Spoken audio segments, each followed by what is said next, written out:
At number 10, some background. The Mughal dynasty in India was founded by Babur, a descendant of the one, the only, Genghis Khan and Tamerlane. After he defeated a sultan of Delhi named Ibrahim Lodi in 1526, Babur was the first step in the Mughal dynasty that would last for over 3 centuries. To say that the empire was immense is an understatement. The empire ruled over 103 million people, probably even more. The Mughals were rooted in Muslim beliefs and were noted for their well-organized government and cultural sophistication. Many of the rulers tried to integrate the Hindus and Muslims under one state, but as we will find out from this list, it was not an easy thing to do, which ended up causing a lot of strife. Many rulers of the empire flip-flopped back and forth between being merciful and tyrannical towards the Hindus, adding to centuries of oppression. At number 9, blinded. Humayun was set to inherit the throne from his father, much to the jealousy of his brothers. He was 23 when he ascended the throne in 1530 after the death of his father. His brothers reigned over different fiefs, but none of them were satisfied unless they had the crown. He also wasn't the best ruler. Humayun was sent into exile for 15 years after he was overthrown by one of his father's generals, Sher Shah. Humayun fled and eventually ended up in Persia, where he built back up an army through his partnership with the Shah. Slowly he took back his land, facing his own brothers who were constantly scheming against him. But Babur, his father, made him promise that he would never lay a hand on his brothers. But his brother Kamran continued to threaten him, and one instance while defending a fort turned on the innocents trapped inside and took their lives viciously. Kamran, not a good dude. Something needed to be done. He eventually catches his scheming brothers, blinds his brother Kamran, and chains his brother Askari. A little messed up, but not bad for war. Before I carry on with the rest of the video, make sure you guys are subscribed to the channel and maybe consider leaving a like on this video if you're enjoying it so far.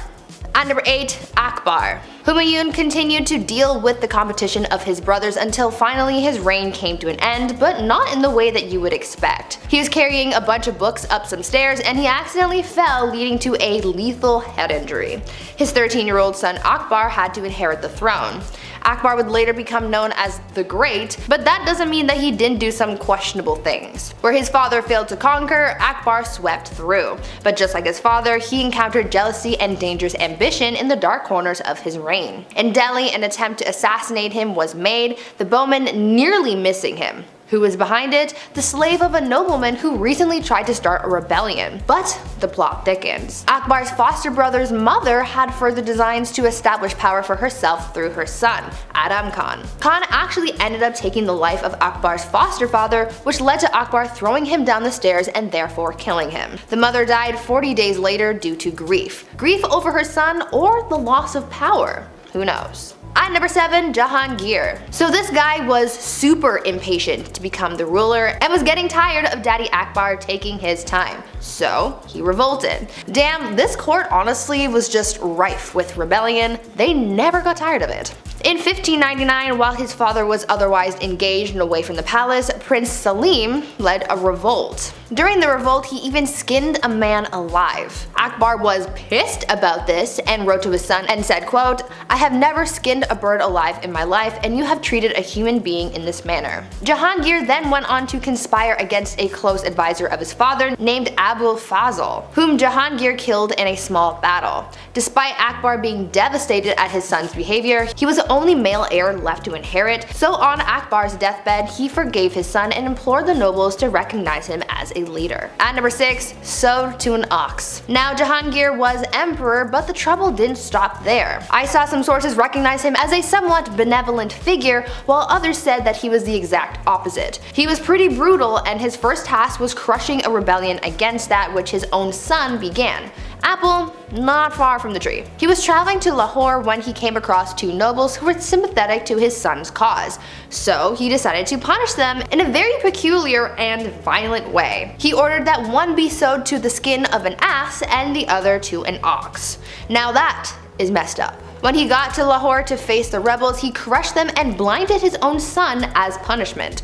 A ruler couldn't have any impediment, so therefore his son could no longer pursue the role. Then he hung his son's followers outside of Taxali Gate. Yeah, so even within the confines of war, this guy had some pretty messed up ideas. At number 5, the horse and his boy. On the less violent end of the spectrum, Jahangir was actually a big fan of the arts, science, and worldly things. Unlike his father, who couldn't read and write, an interesting skill for a ruler not to have, Jahangir was all about it. He really wasn't interested in military, which was a task he left to his son. But he did inherit his father's wealth, and considering he wasn't working in the military, he had time to indulge his curiosity. In his memoirs, there are fantastic paintings of exotic animals. There's a painting of a zebra that has a very funny story behind it. The zebra was being taken as a gift to the Safavid Shah, and it was traveling through the port of the empire. Jahangir heard about it and had it brought to court first, and didn't believe that it was real. He thought that it was a painted horse, so he had people try and wash them off. Only when the paint didn't come off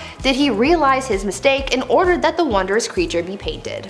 At number 4, Shah Jahan and the Taj Mahal. Okay, so this one isn't messed up for violence or anything, but it is the ultimate love story, and we just can't leave it off this list. There is one part that is messed up to me because, man, I don't even know, but we will get to that. If you've ever been to India, then one of the stops you made on your trips was probably to the Taj Mahal, a breathtaking mausoleum built by the Mughal emperor Shah Jahan to commemorate the love of his life. Considering how big and intricate it is, you know that their love was bigger than any storybook. An Indian poet called the Taj Mahal a teardrop on the cheek of time, a testament to grief and power. Mumtaz Mahal was Shah Jahan's favorite wife, forsaking all of his other wives just to be with her. They went everywhere together, even on military missions. This is where, from my perspective, where things get crazy. This woman delivered 14 children for her husband. 14. Sadly, whilst giving birth to the last, she passed away, inspiring her king to build this massive structure. Both Shah Jahan and his love are buried beneath it.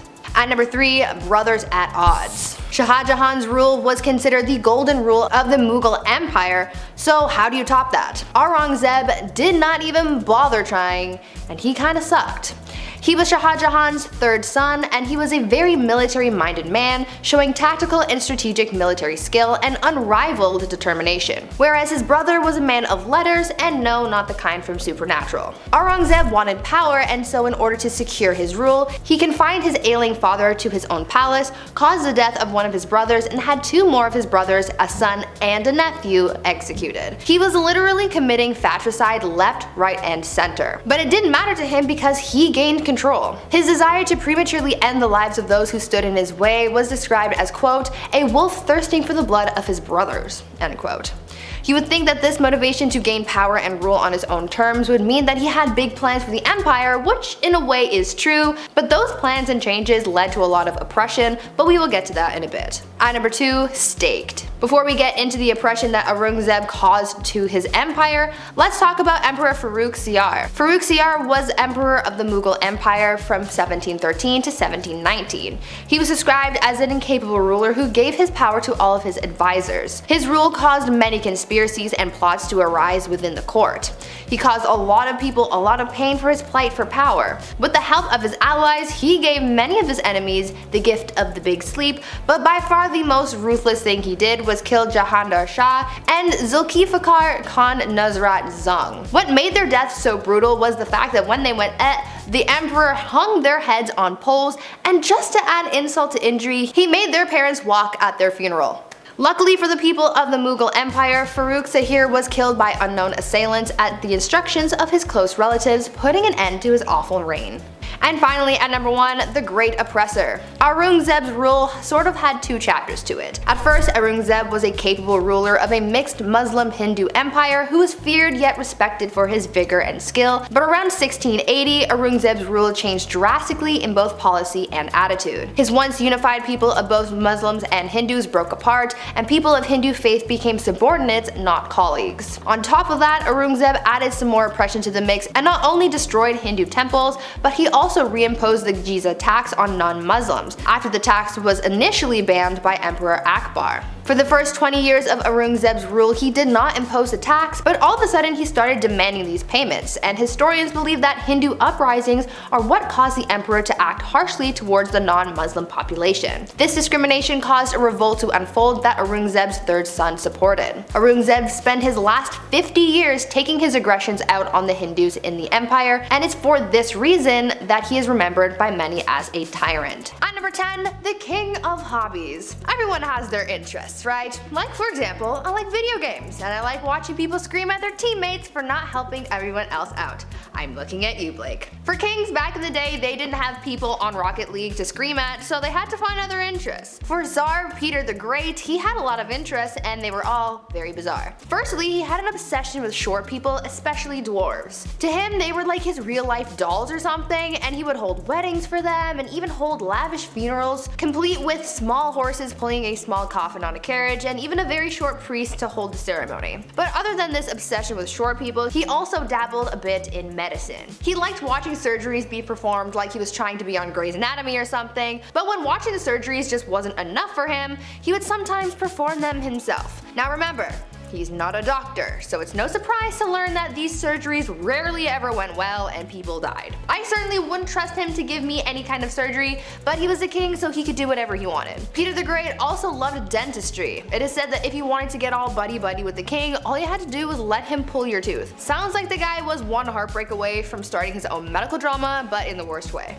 Number 9. Banning coffee. This is the worst of the worst, people. Murad IV, Sultan of the Ottoman Empire. The guy banned coffee like an absolute monster. No more triples for you. He was born in 1612, and for the most part, his mother was ruling through him because he was so young. That's often the case with most of these young rulers. They just get, hey, you're 7, now you rule a kingdom, enjoy. It's tough, they're not gonna know what's going on. But when he got a little bit older, he put forth these laws, punishable by death, might I add, in order to get things back on track. That was the key. He banned coffee, tobacco, and alcohol. He would actually disguise himself as a civilian during the nighttime and would wander around aimlessly in hopes that he would find one of these dark roast renegades. If you were caught outside having a quick smoke break, you weren't arrested, you didn't get fined, but rather Murad IV himself would take your head off right there in the streets. No trial, no jury, just straight to execution. All because you're drinking a Bud Light Lime.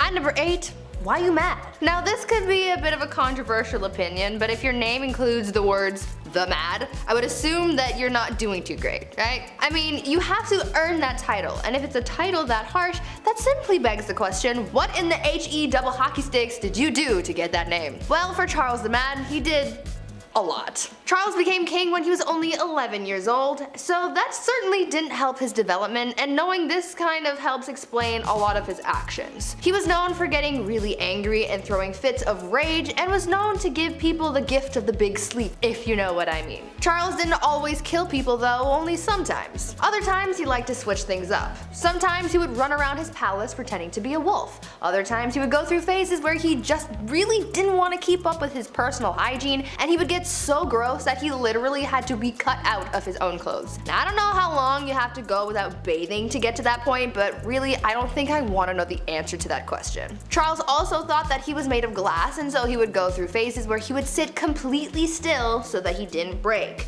Kind of like Drax from Guardians of the Galaxy, but not as, extraterrestrial.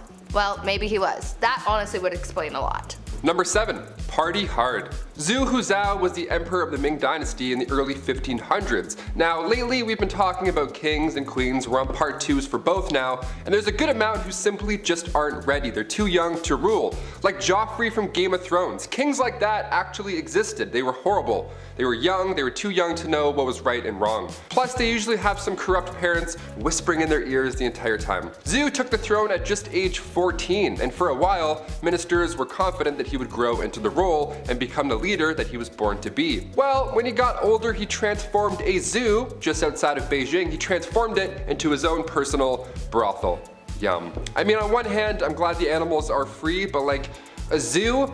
You couldn't find a more romantic place? Can convert an Applebee's to a brothel, maybe? I don't know, something with AC? His final days were spent partying, and some would say a little bit too hard. He got intoxicated and fell from a boat. That's how he ended his life. Honestly, not a bad way to go out. Pretty OG. At number 6, love game. A lot of kings and queens throughout history have been known to engage in the horizontal hustle a lot. I mean, when you're a ruler of a kingdom, you don't really have much to do in your spare time, so what else are you gonna do? Play a board game? No. These monarchs were getting busy all the time, but there was one king who was just so obsessed with getting a good old pickle tickle that it just became his whole personality. King Philip V was known to be a nymphomaniac, and he liked doing the deed a lot, but because at the time, the Catholic Church said that having sexy time with anyone but your spouse was a sin, the king and his wife were getting busy all the time. Eventually, his first wife caught on to how to use this to her advantage, and she would often refuse to sleep with him until she got her way with anything she suggested or demanded from him. You would think that he would catch on to this game, but maybe his urges were just so strong because he always caved and gave her what he wanted. Obviously, this man did not follow Hoodville. Absolutely not. Just to give you guys an idea of how obsessed this guy was, when his wife was on her deathbed, before she went he literally tried to get one last bang in. On her deathbed. Like, dude, not the time. Number 5, George V. We love hobbies here on Bumblebee. I mean, I used to collect special quarters growing up. I swear to God. The only time I've ever been good at saving money was when I was 12. I would see one of these and be like, don't touch it. George V turned out he loved stamps. A lot. Like a lot. Since he was a wee young lad, he was collecting these little guys. Here's the unusually impressive part about him though and his hobby. He continued to collect stamps during World War I. This guy was busy, everybody's trying to stay alive, and George is just licking stamps in the library like a prince. Like all collections, it started at an early age and now it's at the point where it's past impressive and it's just borderline strange. This guy had albums on albums of stamps. He had around 330 albums, each with 60 pages full of stamps. Quick maths, that's like 20,000 pages full of stamps. So naturally he was nicknamed the King of Stamps, or rather the King of Philately, the official term for collecting stamps. It's a nice word. Philately. Back in 1905, he set an all-time stamp record, which I didn't even know that was the thing, and it was the most money ever spent on a single stamp. The guy dropped like 220,000 US on a single stamp. Somebody even asked the prince down the road if he had heard about this idiot who spent 1,400 pounds on a stamp, and he was proud of it. He was like, that was me, you wanna see it? The next King George is a little different, to say the least. At number 4, womanizer. I'm going to preface this by saying that George IV of England was voted as England's worst king by historians, so that should already tell you a lot about this guy. Georgie here was yet another one of those monarchs who was a little too invested in his intimate conquests, you know? Now we do know that the encounters that he was on were all consensual, so that's a plus. However, he was still creepy about it. Yeah. This man tried everything to get a woman to sleep with him. He would throw a tantrum if she said no, or threaten to end his life if he didn't get to do the 8-legged nature dance, you know? Somehow, this had a pretty good success rate, even though he was not a catch at all. It feels like this was one of those situations where you kind of just give in to make him stop talking, you know?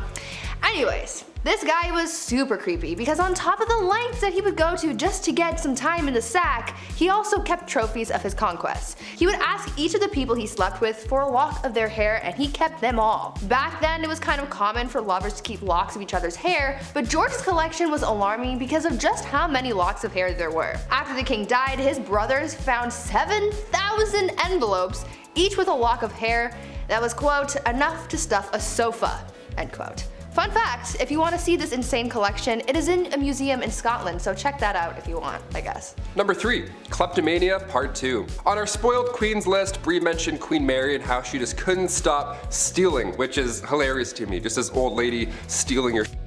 Well, the last king of Egypt also had sticky fingers. He was even better at it too. Check this out. Farouk I was the youngest son of Egypt's first king, Flawed I. Now born in 1920 in Alexandria, and in his early days at school, he couldn't concentrate. The king sent him to England even after to hopefully find a better way of teaching, something that works for him, but still it was to no avail. Once the king passed away in 1936, Farouk then got the throne, but also so much property and so much money. He had hundreds of fancy cars, 75,000 acres of land. This guy had it all. Literally, he had anything he could think of, but still he felt like he needed to take more, to steal. At 17 years old, he would slam 12 eggs for breakfast and then wash it down with 30 bottles of beer. Nutritious and delicious. horrible. On top of the fact that he loved to steal, he was the biggest hoarder. So he had thousands of shirts, randomly. He also had 50 diamond-studded walking sticks for some reason, and like a prince such as myself, he too collected coins. I mean, his collection was much nicer, but still, great minds think alike. Spoiled minds think alike, rather. Oh shit, this is eye-opening. One of the most bizarre facts about Farouk was he pickpocketed Winston Churchill once. He took the guy's watch. After everything I just said, he still decided to steal his watch. What a gem. We love him. Yeah. At number 2, the King of Pettiness. Let's talk about a ruler that the Indian state of Alwar has described as controversial. If his own people are calling him controversial, then you know something's up, and boy, you better strap in because you're in for a wild ride with this one. Maharaja Jai Singh was pretty eccentric in a pretty dark way. He was known to have a temper and act on impulse, and he did some very questionable and downright scary things. He was known to be very competitive and hated to lose. One time while playing polo, he and his team lost, and so in retaliation he blamed the horse he was using and made the horse get extra crispy. He fired his horse. I'm sure you know where I'm going with that.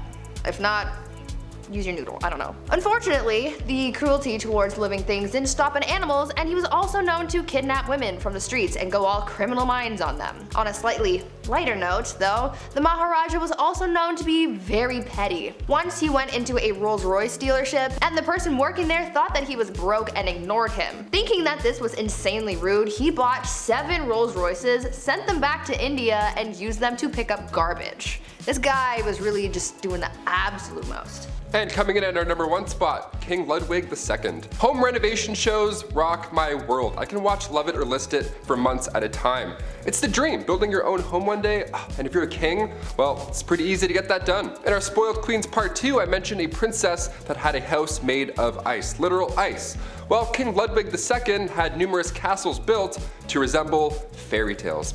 Literally, like fairy tales. I gotta admit, I kind of love this a lot. Ludwig was only 18 when he became the King of Bavaria in 1864, and then he had castles, like castles, more than one, built after he was inspired from romantic literature and spending some time at the opera. The kid was a dreamer, you gotta love it. He would spend his nights in one castle looking through a telescope at his new castle being built, so he would just watch it all night. That's like the king's way of waiting for your Amazon delivery. Just standing there, just like, oh, it's coming. 17 years and it's done. Just 4 years in, he designed his own castle, and to this day, it's one of the most photographed places in the world. Neuschwanstein Castle. Go check it out. It's literally a paradise. At number 10, royal enemas. Apparently, back in the day, enemas were all the rage amongst the elite. It was believed that enemas were good for your health, so everyone was doing it to try and live a little longer than the rest of those commoners and peasants. One person who really just couldn't get enough enemas in his life was King Louis XIV. It is believed that over the course of his life, Louis XIV received thousands of enemas. When I tell you this guy was obsessed, I'm not kidding. One year, Louis received 212 enemas in just the 1 year. And of course, he had to make his enemas a little jazzy and couldn't just use water like any other person. Oh no. My guy was using things like almond milk. His enemas were also sometimes scented with orange or rose, and sometimes even colored just to make it a little more special. To get an idea of just how obsessed the elite were with receiving enemas, just think about the fact that a French duchess once received one during a court ball. The duchess was in the middle of having a conversation with Louis XIV, and during this conversation, one of her maids came over, snuck under her dress, and gave the duchess an enema on the spot. Ew. These people were so weird. At number 9, pampered pony. I'm sure I can speak for most people when I say when you have a pet, you love and care for that thing like it is your child, right? Well, one Roman emperor might have taken that concept a little bit too far, because saying that he was obsessed with his horse is an understatement. The Roman emperor known as Caligula had a horse named Incitatus. Caligula was a horse racing enthusiast, so Incitatus was his pride and joy, and not too many people were all that thrilled about it, to be honest. When I tell you this horse was treated better than most people have ever been, I'm not kidding. The horse's stall was made out of marble, his manger was made out of ivory, and he was even fed oats flaked with gold. Caligula was also very adamant about his horse receiving a good and restful sleep before a race, and he was so serious about it that he made guards stand outside of the horse's stable to make sure that the horse remained undisturbed while it slept.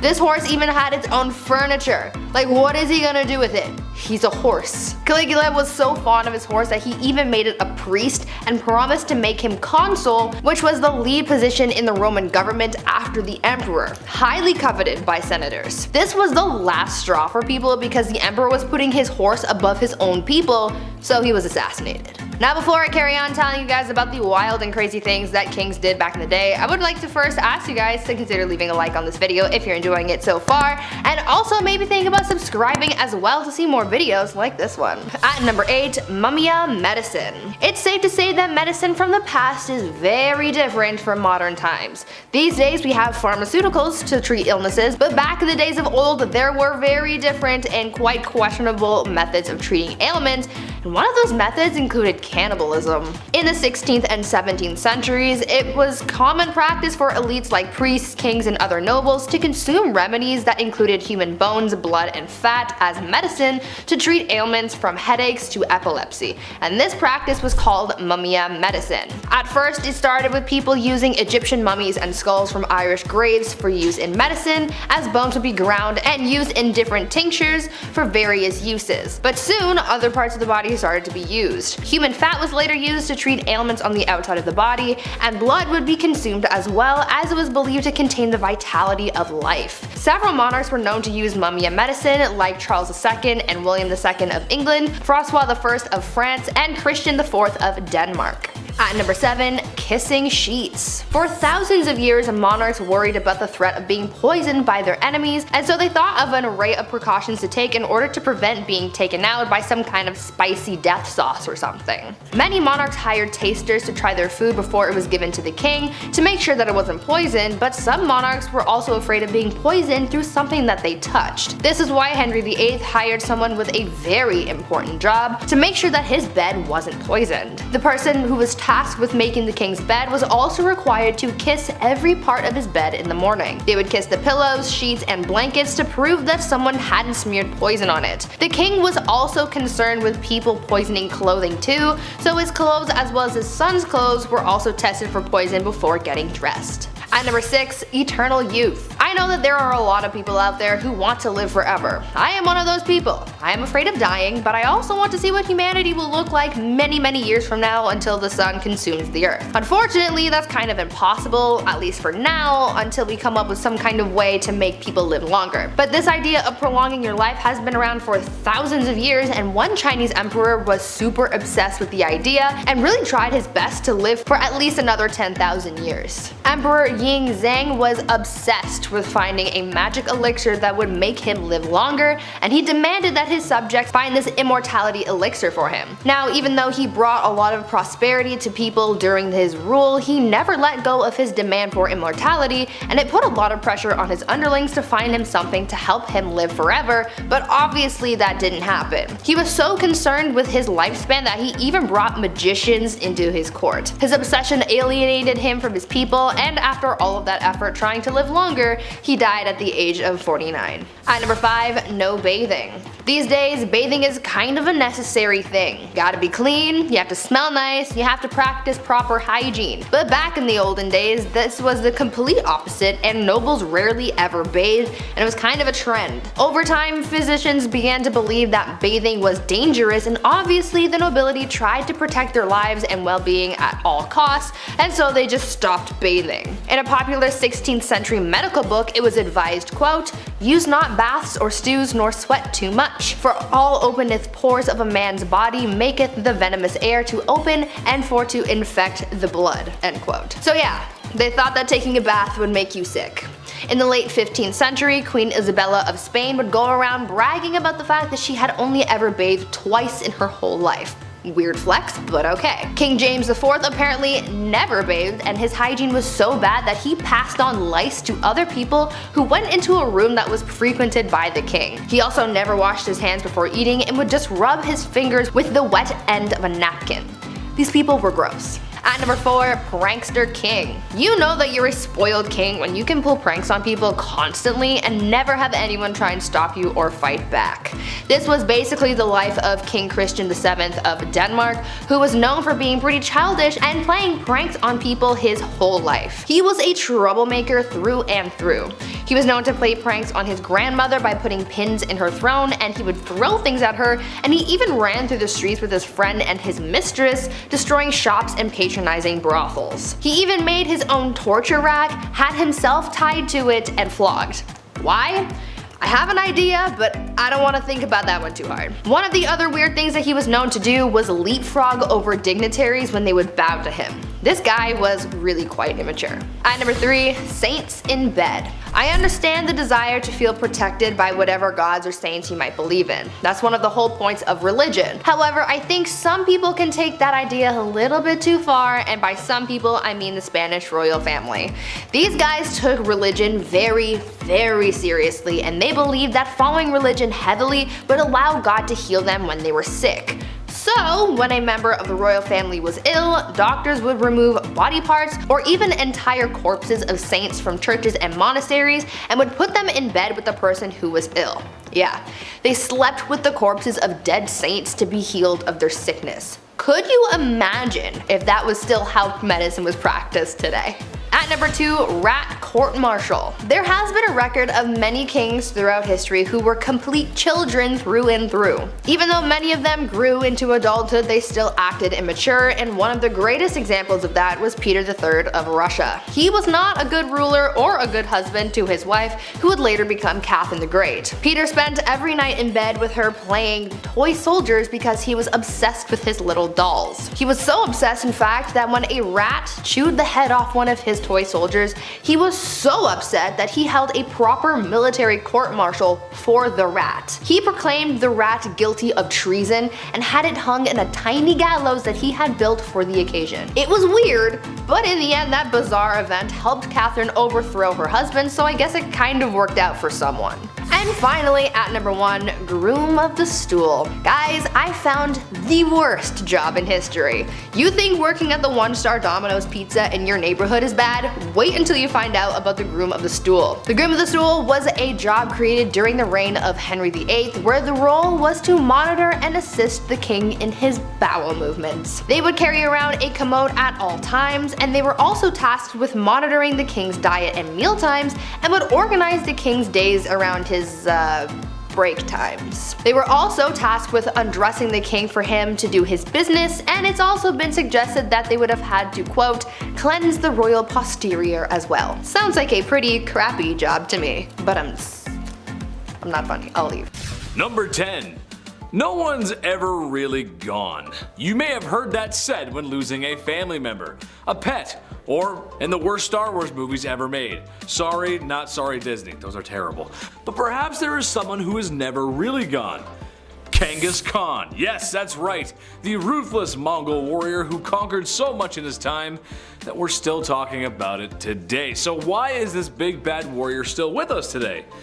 Well, that's because of DNA. Yeah, in his time there was lots of activities going on, besides the usual pillaging the village and unaliving those who oppose you.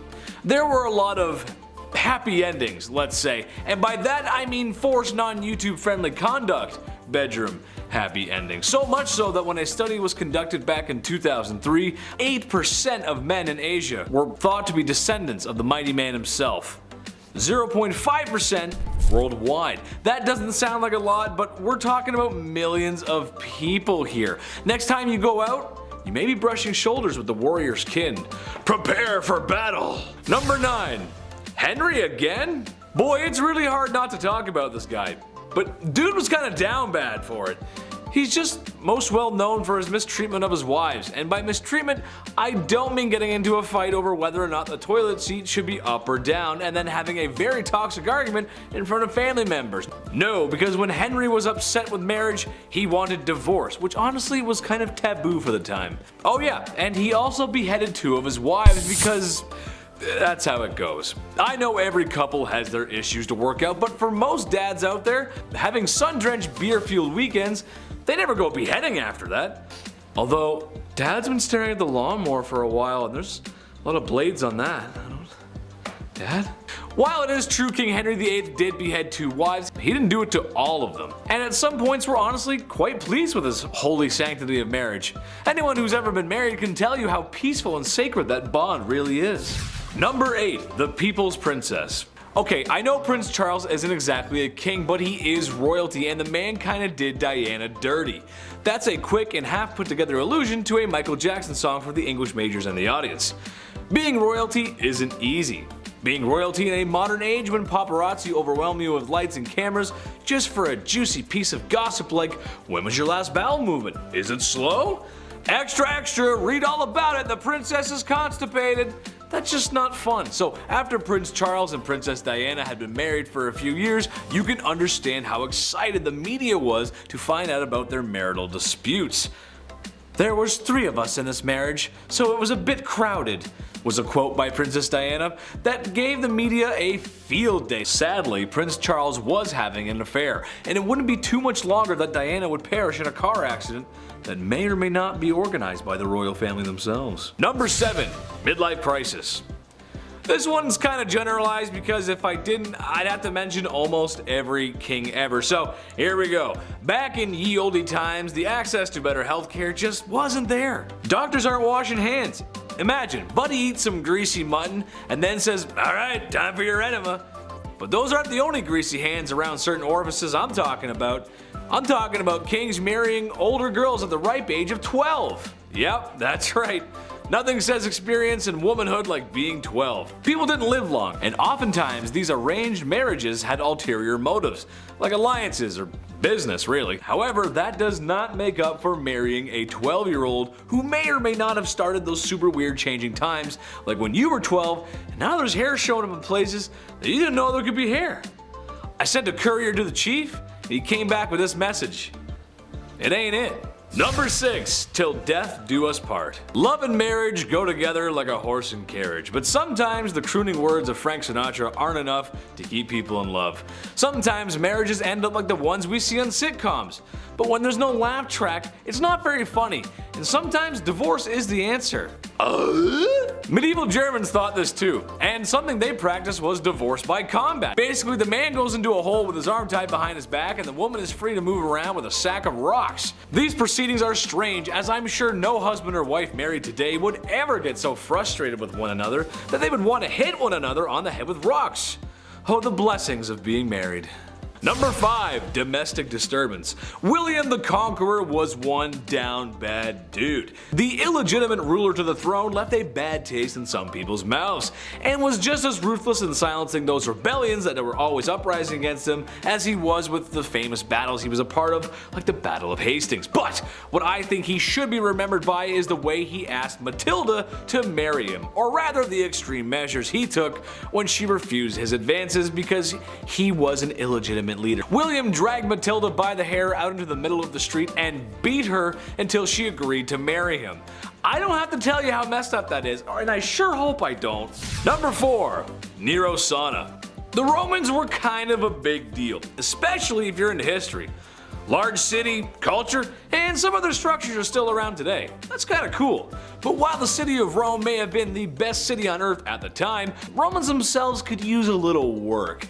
Meet Emperor Nero, the vicious leader of Rome who became emperor through ill-gotten gains. However, in what may have been one of the first acts of flexing the male patriarchy, the divorce, or forced separation of his wife Claudia Octavia, comes to mind.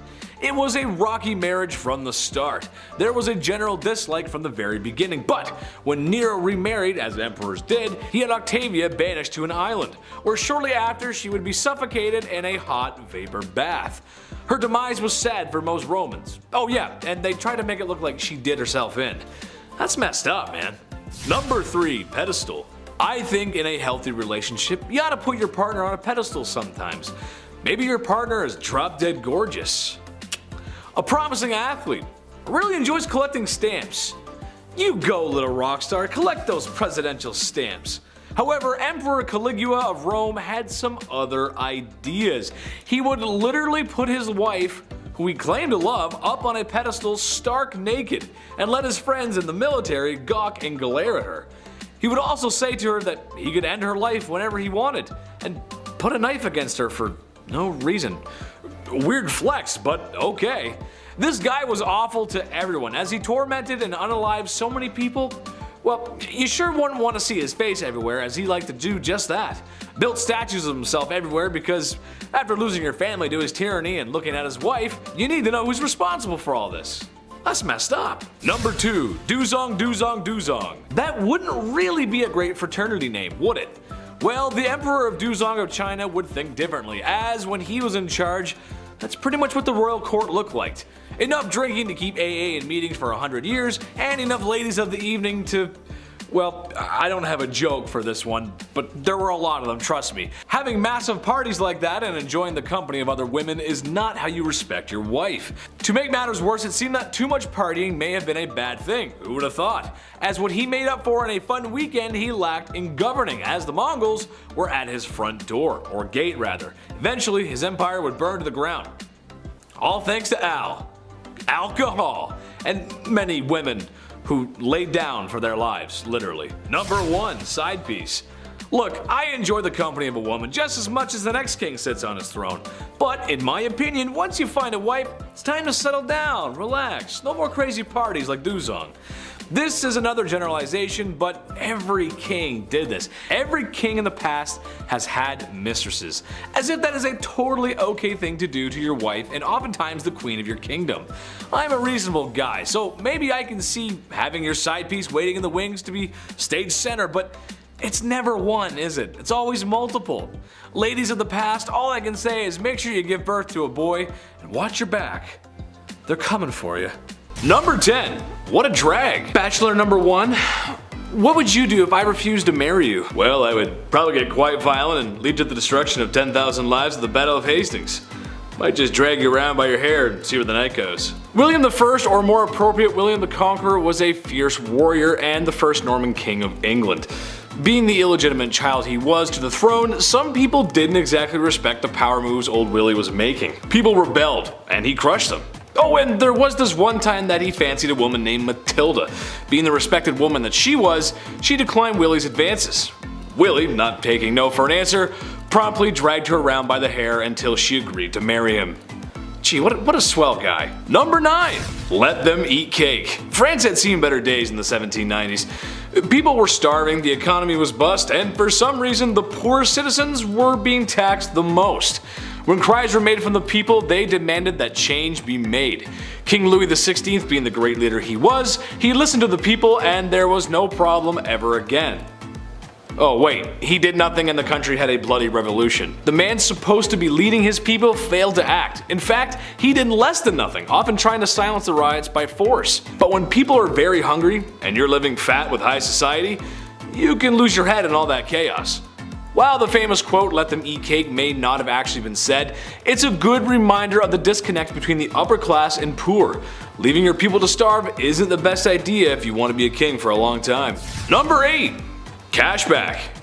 King George III had a simple ask of the American colonies. Right then, we just saved you all from the French and Indians, so now it's time to do the right thing and pick up the bill. Britain introduced new taxes on the colonies in order to pay back what it had spent on the previous war. But in reality, he was asking the colonies to pay up without much in return. Basically, I'm the king, I saved your skins, give me more money, which most people at the time couldn't afford. And I'm still gonna boss you around. The British Empire may have been victorious, but it was the colonists who felt all the effects of the war and the economy. This happened multiple times before some patriots had had enough and decided to act. And what he did when the people he was forcing to give money spilt a little tea? Well, he sent British troops for a semi-friendly military occupation. I hate to loan this guy a nickel. Number 7. Terrible Ivan. He wasn't called Ivan the very friendly and generous and would for sure never cause any harm to anyone ever. He was Ivan the Terrible, and for good reason. His actions are very unholy. Let's start with the fact that he killed his son's pregnant wife. And when his son came to confront dear old dad, his son was struck with a pointed staff, killing him in a fit of rage. A legend tells us that once St. Basil's Cathedral was finished construction, he was so pleased with the architect, to reward him for such magnificent work, Ivan gouged his eyes out so that no one would ever design something so beautiful again. His paranoia also caused the slaughter of Novgorod, where after he was done claiming thousands of lives, he burned all the fields just for good measure. Wouldn't want all those dead people farming without your permission. Should we tell him about the other world monuments? Number 6. Off with her head! Henry VIII is more well known for how he treated his wives more than his leadership. With a reign of over 20 years, the man had a few wives. 2 of his wives were executed for ridiculous reasons, another was divorced. Turns out, actually, the church wouldn't grant that divorce he was looking for. So Henry went and did the next best thing. He broke away from the Catholic Church and dissolved the monasteries, taking their wealth and redistributing it as he saw fit. Nothing is unholier than trying to get away from the church. Historians believe that his divorce actually led to the English Reformation. Number 5. Nothing left. Alexander the Great was an excellent warrior for his time. Having conquered so much at a young age is really quite impressive. His empire stretched from Greece all the way to India. For a history class or a good book, this is fine, but in reality, he was a conqueror. The places he was marching into weren't exactly happy to have spear-wielding visitors. He laid siege on multiple cities, executed those who defied him, and sold people into YouTube's least favorite S-word. Just about checks off everything a guy needs to be considered a tyrant. History remembers his conquest, but I for sure will not forget how brutal conquerors can really be. Number 4. Chop chop. While Maximilien Robespierre was not a king in the monarch sense, he did hold a lot of political power in France when the political climate was quite messy. Plus, France was at war. But even messier than that is the way he dealt with citizens who were deemed anti-revolution, by sending them to the guillotine. Within a 1-year period, he sent 17,000 people to their dooms via the National Razor, or as it became to be known. He even began practicing deism, something he called the cult of the supreme being. And if you know your history, you know that you can't get away with that forever. And with some sweet poetic justice, Robespierre was sentenced to the guillotine. Number 3. All my friends are dead. Usually when people expire, the human thing to do is bury said lifeless human. It's just what we do. But apparently Ferdinand I of Naples did not get that memo, instead taking a page from Night at the Museum. No, this is not a cute comedy movie starring Ben Stiller, but in reality a complete horrifying nightmare. Ferdinand took the saying, "keep your enemies close," a little too literally, as his favorite form of punishment was to mummify his enemies, which, let's face it, if he's a king, there's gonna be plenty. And he would like to display these mummies in what's probably the coolest place to be if you're into that weird goth stuff. He did keep some alive in the dungeon, but he much preferred his guests embalmed, where he would have them dressed up on display, just as they were before making the mistake of crossing Ferdinand. Now, what's the point of having that hardcore collection if you're not going to show it off? Well, he did. To the people he suspected of treason, which, in a place like that, treason leaves your mind pretty quick. Number 2. Average height for the time. Napoleon Bonaparte was one of the greatest military strategists of his time, maybe of all time. With full support of the French army, Napoleon found himself earning gallant victories one after another, all being accomplished at a very young age. However, after years of great success in multiple wars and kicking a lot of imperial butt, it started to go to his head. Shortly after the coup that overthrew Robespierre, Napoleon had gained enough support to claim himself as the Emperor of France. With said power, dissolved the freedom of press, reduced the rights of women, and oh yeah, he was at war with most of Europe for years to come. While his military victories cannot be understated, his rise as a tyrannical dictator makes him very unholy. Number 1. Dracula. There's been a lot of unholy things said here today, but old Vladdy takes the cake. What he lacked in land and power, he made up for in his brutality. As the legends go, Vlad was creative in his punishments, and was well noted for his human art pieces. And by art, I mean impaling his enemy on pikes, sometimes through their rear ends, and leaving them as warnings for anyone who dared cross him. Similar to the time visiting envoys wouldn't remove their hats as it is to do in tradition, so Vlad had their hats nailed to their skulls, so that they may never remove them. There are a few other stories that are just too hot for YouTube, but I think he's a textbook example of unholy. He may also be the inspiration for Dracula. Imagine being that much of a monster one is created in your likeness. I mean, just looking at the painting of this guy creeps me out, man. Whoa! But kicking off the list at number 10, must love licorice. Okay, we'll start off a little tame. Napoleon Bonaparte, the famous French emperor, the famous military leader from the 1800s. Napoleon Bonaparte was responsible for conquering a large part of Europe. Bet you didn't know he was obsessed with licorice though. Way too much. He would eat this all day, every day. Ugh, it feels gross. Look, as somebody who can't stand licorice, I already feel bad for Josephine. Licorice breath at any time of the day coming your way? No thank you. I'll hard pass. Napoleon carried licorice around with him at all times. This guy ate so much of it, his teeth became stained. They turned black. Oh yeah, I forgot to mention, it's black licorice too. Not the strawberry pull-and peels, those are great. I'm talking about 1800s black licorice. It would come in lozenges. If somebody offered me a lozenge and it was black licorice, I'd call the police. Smack it out of their hands. Number 9, George IV. When it was time for King George III to pass on the crown, of course, next in line, heir to the throne, is his eldest son, also named George. What if you became king in 1820? Would you be noble? Would you do monologues in the sunset as you enriched your homeland? Kings like to do that a lot with their, if I had the hair still. Or would you do what King George IV did and make horrible financial decisions every single day? The guy would just party all day as well. He would gamble every day, he would buy expensive stuff that he did not need, and on top of that, he would never do any of his royal duties.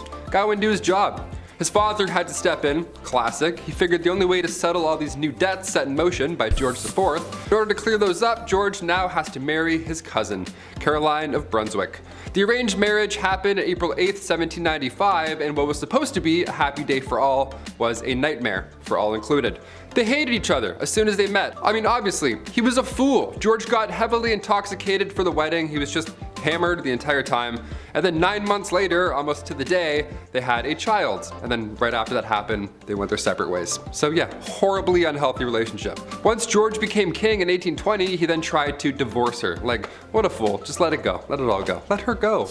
Number 8. Filippo Maria Visconti. The Duke of Milan during the 14th century was at first Gian Maria Visconti, but after he was taken out, his brother Filippo Maria Visconti had to step up to the bat. As a ruler, Filippo was better. His brother had been cruel previously, hence the untimely departure. So this was a good move at first, so we thought. Now Filippo had to take over come 1412. Filippo was better than his brother on paper. He helped reorganize government finances. He got the silk industry up and running, which we love that. He ended up passing away of natural causes down the road, which is, nothing like his brother. But while he was in power, he never showed his face to anybody, not even people close to him. He hid in his palace most of the time, and it was odd because he thought that he was ugly. That's why he hid his face. Kind of sad, right? Filippo hid his face, and maybe you feel bad for him now, right? Just a little bit. He died of natural causes and he was alone all that time.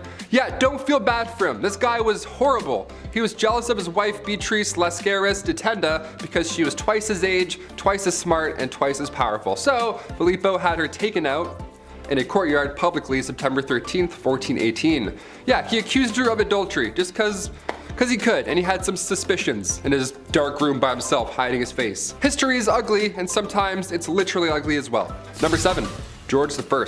King George I, couple of Georges on this list, okay? Long before his British ruling days, George was in Germany. He was actually the elector there, and he'd been married before around 1682. Originally, he married Sophia Dorothea of Seal, but the entire time they were married, it was horrible. George would straight up bring other women home because he just felt like he could. Like he literally argued that he could, given his role. He's like, oh, I could have these women and we could do all this in front of you. Of course, I'm this person of this. Like, no, you're a fool. You're a jerk, really. He would have numerous mistresses and he would purposely flaunt them. So Sophia thought, okay, if you can have numerous side hustles going on, I'll move on myself. So she began seeing a Swedish count. Okay. She began seeing Philip Christoph von Königsmark. Now when George inevitably found out, he was violent at this point. He was upset, he divorced Sophia and then imprisoned her. Yeah, when he became king of Britain later on in 1714, she didn't come with him. Yeah, it's not just horrible with Sophia either. The Duke had also been taken out, sadly. His love for Sophia ended up getting him killed. What a mess. All these Georges are so messy, the worst. If your name's George, don't be a mess. Just be nice. Hit that thumbs up if you're a George. Change the game. Change the stats up. Number 6, heir to the throne. Okay, I kicked out this list roasting Napoleon and his licorice choices, but of course, he's done much worse things than have bad breath and stained teeth. Napoleon's marriage to Josephine was first fueled by love and friendship, but things quickly changed. Marie-Josephine Rosé Tacher de la Pagerie was born in 1763. She had 2 children with her first husband, but that marriage was also not a happy time. They separated, and Josephine met Napoleon in 1795. Napoleon at this point was married at the time, and they had an affair, and they were deeply in love, like actually in love, and Napoleon proposed to Josephine in 1796, and they married later that year. 2 days after their wedding, Napoleon led the French army in Italy, and while he was gone, both of them ended up having affairs. So many affairs in this. Like, does love even exist? What the hell? 1804, Napoleon crowned himself and then crowned Josephine, proclaiming her empress. A few years passed, and after finding out Josephine couldn't bear any more children, Napoleon made a list of possible and eligible princesses. just a list and just left it out. Like how awful is that? In November 1809, Josephine agreed to the divorce, and come 1821, Napoleon Bonaparte's final word on his deathbed was Josephine. Yeah, a little darker than licorice, just a tad. Number 5, King Henry VIII. The second wife of King Henry VIII. She was found guilty of treason, and she had been charged with having relationships with 5 others, including Lord Rochford, aka her brother, George Boleyn. She had also apparently had relations with Sir Henry Norris, the king's close friend, and when I say close, I mean they were really close. He was the groom of the stool. So they were close, and on top of this, Anne was also found guilty of conspiring to kill her husband. I wonder why. This list will explain a few reasons. Now, it's since been proven that these crimes were a bunch of rubbish. Anne wasn't present when these events even went down. She was still recovering from the birth of her daughter, future Elizabeth I, so there's no way she was fooling around with the groom of the stool in October 1533, Your Honor. All 5 guys involved were executed on Tower Hill May 1536, and then 2 days later, Anne joked about her own little neck before being taken out with the sword herself. Yeah, all dark. There wasn't even a coffin for her burial. Somebody had to get an old elm chest from the Tower Armory. How horrible is that? Number 4, a bit better. Another one of King Henry VIII's wives, Anne of Cleves. Where do we even begin here? This one's pretty sad, man. Anne was right in the middle of Henry's wives. She was married to King Henry for 6 months, and it was seen as quite strategic in a way. Henry's chief minister convinced him to marry one of the sisters of Germany's Duke of Cleves, either Anne or Amelia. So in order to decide, King Henry requested that Hans Holbein travel to Cleves to paint a portrait of each sister, and then come back and compare them. This is like the birth of Tinder. I'm not even joking, this is how he did it. This man compared portraits and then chose Anne because every man praiseth her beauty. Yeah, compared her to the silver moon. Yeah, try that on a dating site, write that in. I praiseth thou beauty, madam, to a silver dollar. A silver sea sand dollar shining in the moon. What? I don't know, just click it. Click send and see what happens. Then a treaty was signed. A few weeks later, Anne arrived to England, and Henry was beyond upset because she looked nothing like the portrait, apparently. How horrible is that? You look nothing like this Victorian painting. How dare you? It's 6 a.m. and you've been riding a horse for 4 weeks and you don't look like this Victorian painting? Shame.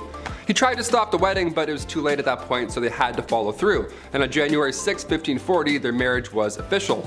You can't unswipe this marriage, rich boy. Anne later accepted the divorce gladly and then lived as the king's sister peacefully until her death in 1557. Number 3, Christian VII. Christian, there's an ironic name for what I'm about to tell you. The prince that couldn't keep his hands out of his pants. I don't know how else to say it. Here we go. Christian VII of Denmark. He was a young lad. He was spoiled. He was a little comfortable with his body, maybe too comfortable, and he would often just have his hands in his pants hanging out. He was like one of those, rich king. He was kind of like Joffrey from Game of Thrones. He would just sit back and like suck on candy and stuff and just, fool around. I don't know, it was gross. Middle of dinner, this guy would pass around food to his family with those gross hands. He would alternate hands and pants to handing out food. What a little twerp. Now it's unknown, but historians believe maybe, just maybe, he was a tad mad. Who's to tell? Either way, don't touch the rye bread, Christian. Thanks. Go wash your hands. Twice. Number 2, King Henry VIII. Again. Of course, we have to talk about Henry VIII again. He's pretty bad, not gonna lie. Henry VIII was King of England from 1509 to 1547. He's been married a handful of times, as we've heard by now, and all of them have went south. When Henry married Catherine, he was 49. She was a few years younger. She was actually a lot younger, classic 1500s.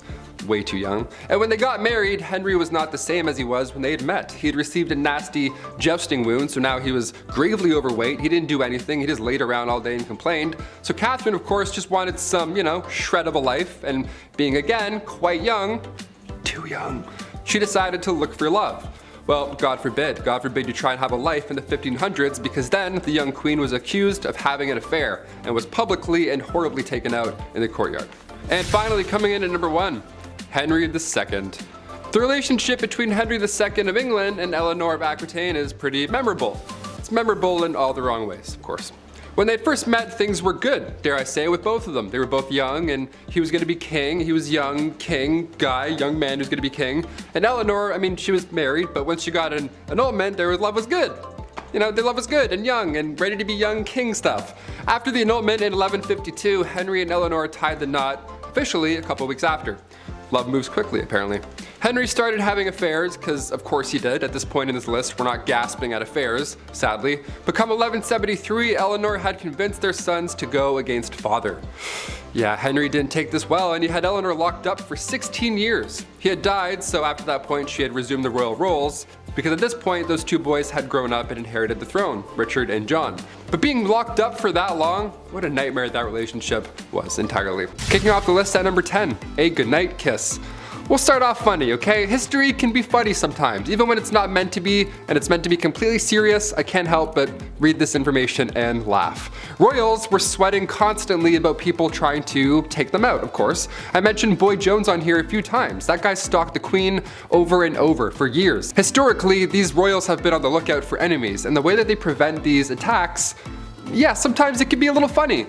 Like the kissing sheets, for example. Have you heard about this weird position in the castle? What an odd job this is. A great deal of monarchs hired taste testers to make sure nobody poisoned their ale, which is, pretty lousy job there. Either having a good day or a bad day, no in between.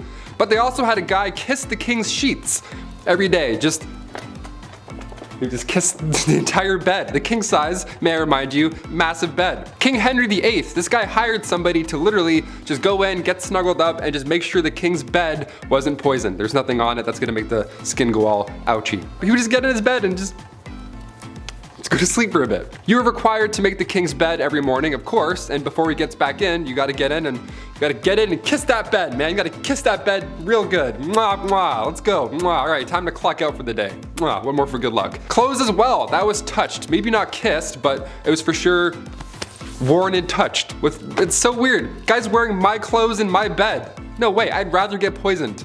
Like, yo, take my jeans off. Who is that guy? Get back here. Like, imagine marrying that king and it's like, oh, hang on, before we get snugged in, this guy has to go and kiss your sheets. She's like, ew, what? Why does my sheets smell like breath? Everything smells like breath. Number 9, enemas. We gotta talk about perhaps one of the worst sights to see in the household. Back in the olden days, enemas were the talk of the town. Well, rather, the palace. Like most things in the 1400s, only the rich could afford the enema supplies. Specifically, King Louis XIV. Guy loved enemas. Just big old fan of enemas. It's believed that over the course of his life, Louis XIV received thousands of enemas. Thousands. It's a lot of decimals. Decimals for enemas. In just 1 year, Louis received 212 enemas. Like, guy, that's like 112 too much, I'd say. I don't know. He would always take it a step further, and dare I say, a step fancier, by using almond milk for the enemas. Imagine being married to a guy and he pulls out almond milk and you're like, oh no, not again. Come on, Louis, please, I just ate. Number 8, no bathing in this house. Bathing in the olden days wasn't fully understood, if that makes any sense. Like in a medical book, in an official 16th century medical book, the medical advice was, use not baths or stews, nor sweat too much, for all openeth the pores of a man's body, and maketh the venomous air to enter and for to infect the blood. First of all, huh? What? What does it even mean? Why is every shred of medical knowledge always written in riddles? God forbid you have bronchitis in the 16th century. A doctor would just be like, ah yes, just a drop of ale and a witch's flick and you'll be on your way. Like, what? Do you have any halls? Help me. Help me, dude. No, I'm just mad. Bro, I have pneumonia. I need medicine. So of course, they thought that taking a bath would make you sick. Of course. So King James IV, apparently this guy never took a bath in his life. And his hygiene was so bad that he would sometimes pass lice to others just by being in the same room that he was earlier. So not at the same time, he would come in, do his king stuff, leave, and the lice would be like, pew! And they would just wait in that room and get on someone else. That's so gross. That's horrible. Lice would emit off this man. He's like the stinky kid from Charlie Brown with the stinky cloud. That's just like lice around this guy. Margaret Tudor was married to King James. Yeah, must have loved the no bathing thing, eh? Oh boy. Number 7, Queen Caroline. Queen Caroline. Ba ba ba. She went out in a horrible way. We can't sing about her. History remembers Queen Caroline for the way that she went out. It was bad. It was actually written down in an epigram attributed to the 18th century poet Alexander Pope. Here lies wrapped up in 40,000 towels, the only proof that Caroline had bowels. Again, it rhymes. Why is everything rhyming? This is so awful. Who can be like, yeah, write that down. That's good. That's good. Wait. It does rhyme. That's good. That checks out. Rest in peace. my gosh, her husband, he was certainly no help at all. Caroline was previously married to George IV, and this guy locked her out of Westminster on Coronation Day. So yeah, she went out in a horrible way, but let's not forget the marriage that came beforehand. That wasn't pleasant either. Nothing in this guy or this marriage was pleasant. Number 6, Henry VIII. Of course he's back. He had 6 wives and it was pretty much entirely bad for all of them, yeah. It was the late 1400s. Henry took the throne in 1509. This guy was only 17 years old when all this madness began to unfold. Only days after the execution of Anne, who I mentioned on part 1 of this list, so days after he married his 3rd wife, Jane Seymour. Anne Boleyn and Jane Seymour's mothers were first cousins, so they were close, and during all of this, they of course went head to head more than once. Jane died shortly after giving birth to Edward VI on October 12, 1537. I can't mention King Henry's wives and leave a couple out. This is just a history channel. We have to mention all of them, okay? Number 5, George V. Turned out this guy loved stamps. Maybe a bit too much though, I'd say. It was almost distracting. It was taking up many hours of his day. Like, you know, focus on other things, like say maybe, I don't know, the war. King George V continued to collect stamps during World War I. Everyone's trying to stay alive. George is just in the background like...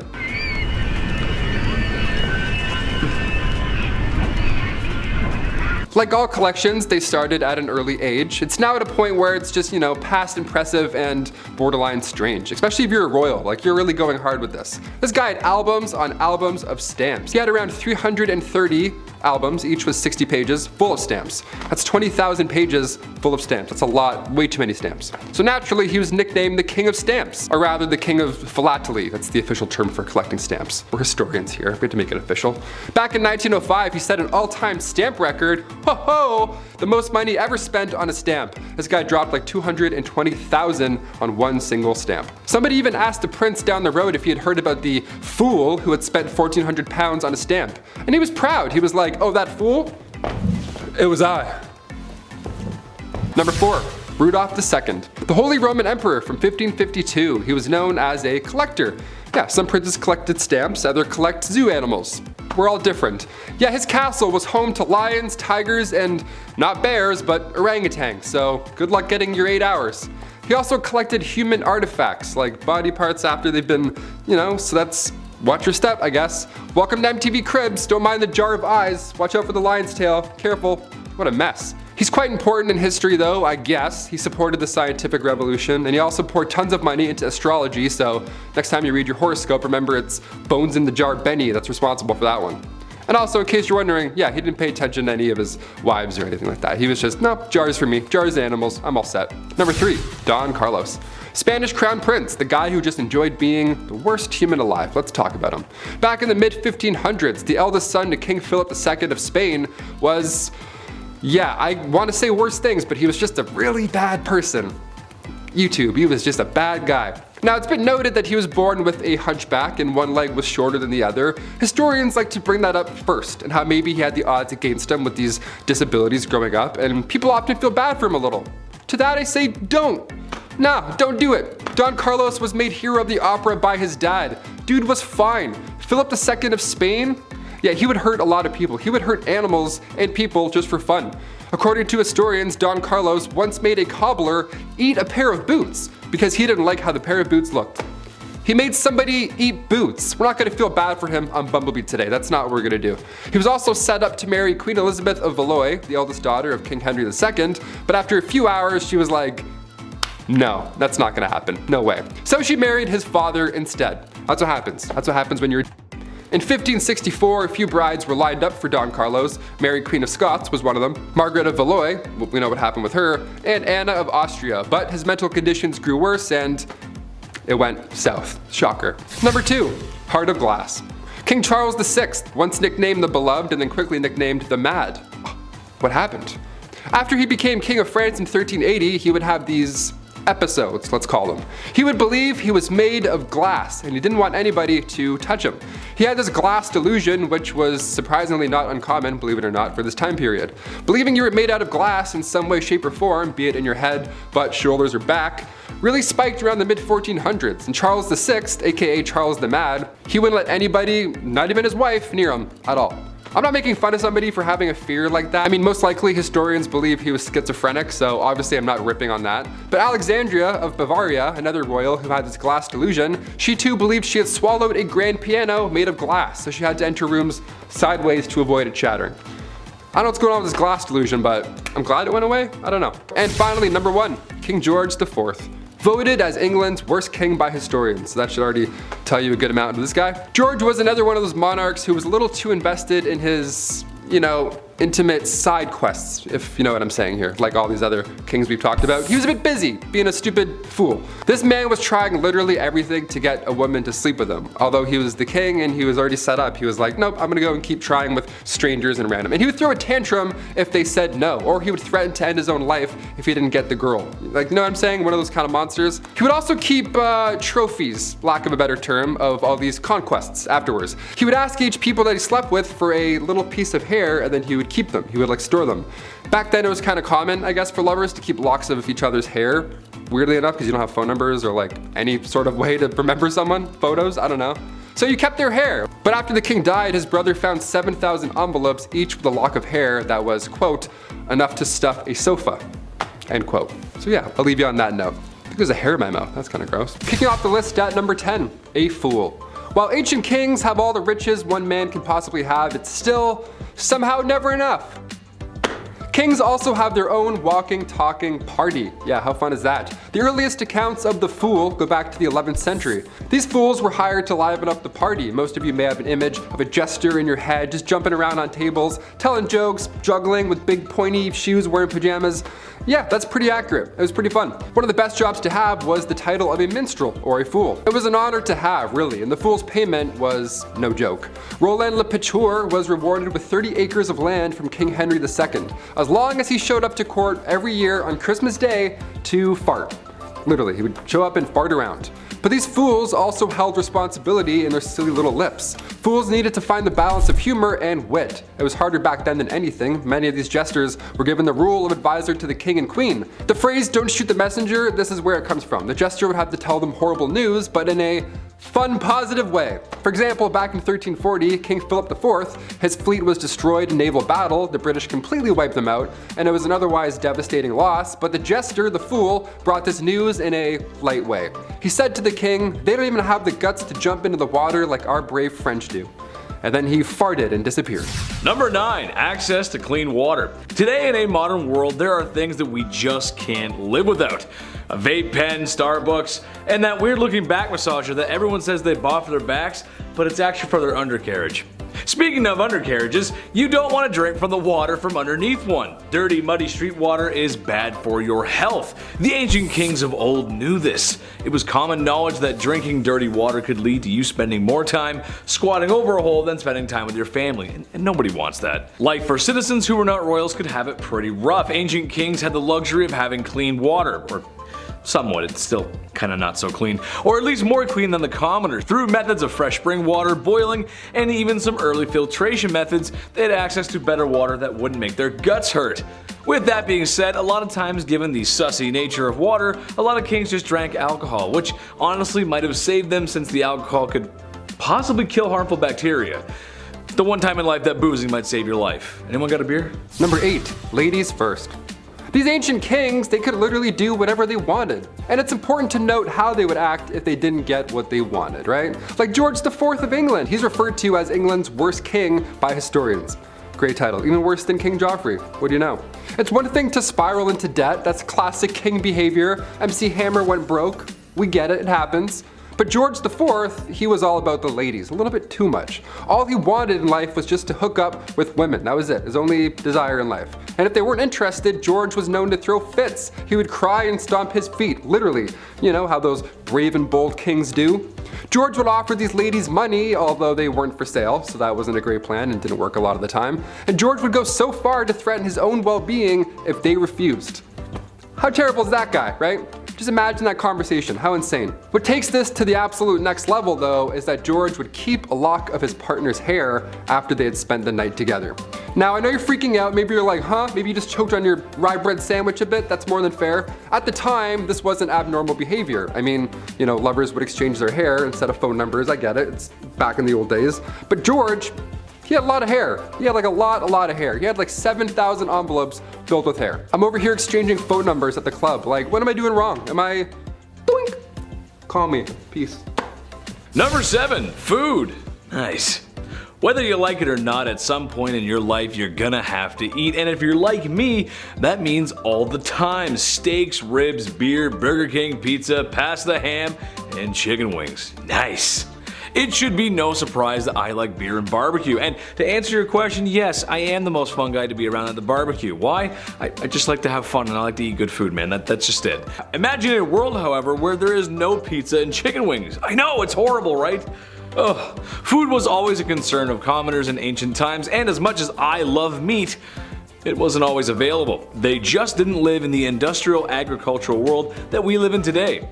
For Romans, it was a steady diet of breads and nuts, and if they were lucky, maybe some cheese or soup. But for the kings and emperors of old, well, if you feel like vomiting after all you can eat buffets, it makes you feel, some first world kind of guilt, then look no further than ancient kings. Food might be the most excessive way they live, really. All kinds of meats all the time, beer, wine, fresh fruit and vegetables, which for health reasons is pretty huge, and to make them huge, maybe even some desserts. The Egyptians, for example, were known for their sweets. And now I'm hungry. We should go to a banquet together. Number 6, 6,000 knights. Being a medieval knight, obviously, it sounds cool. They have the sword, the horse, the flowing hair, all that good stuff. They're saving the damsel in distress in some sort of tower. Well, no, it actually sucked being a knight at all. First of all, chainmail. You know how heavy chainmail is alone by itself? It's like 55 pounds. All that chainmail underneath your armor, no way. My body, this Q-tip spine would just break in half. No way. I can't even get on a horse wearing jeans and a shirt, let alone chainmail. Being a knight is something that starts when you're 7 years old as well. You gotta start as a little tot, a little royal tot. Then you'd be given to a noble to learn and be wise for 7 years, some, Yoda type scenario. And then at age 14, you become a squire. A knight's intern, not an ideal job to have when you're 14, but if you stick it out just 7 more years, then you're an official ting, ting, knight. That's it. But then what? Do kings have 2 knights? Do they have 4 each? Is it like a breakdance squad? Is it like 8s, groups of 8s? Like, how do we do this? Henry II of England could call up to 6,000 knights. This was back in the late 12th century. That's a lot of backup. That's a lot of shiny, majestical backup. My favorite knight, still to this day, I don't care, Martin Lawrence. Jamal, Scott, Walker. FBI, what's up? What's happening, y'all? Number 5, big money. This is no surprise to anyone, I'm sure, but back in the day, I'd argue the division between wealth and poor was larger than today. Kings had it all. I mean, if you listen to what Taylor's saying, he knows what he's talking about. Food, water, power, what else is there? Well, how about the coinage to make it all happen? The bread, the guap, the dosh, and my favorite, the cheddar. Yes, that's right, the ancient king's wealth. Whatever they didn't already possess, they could take by force or simply just bought with incalculable riches. With uncalculable riches. So much money. They had so much money. I can't make it clear. They had a lot of money. A great example of this was Mansa Musa, a very wealthy king from the Mali Empire. It's speculated he might have been the wealthiest person to ever walk the face of the earth. Earning his riches through the trading of gold and salt, he decided to show the international community how rich he was, and went on tour, because that's just something you do when you have millions of dollars, I guess. Where in multiple cities he spent and gave away so much gold that it upset the city's economies. That is a big flex. Okay. Donald Trump might have hotels, but Mansa Musa has everything else. It's kind of like Monopoly when one player has a boatload of cash and they go from one good property to the next. So if they land on something, they got all the cold hard cash to deal with it. Plus, they also have some good property and they just make it back every turn anyway. I'm fed up with Monopoly. Number 4, king of castles. King Ludwig II had numerous castles built to resemble fairy tale castles.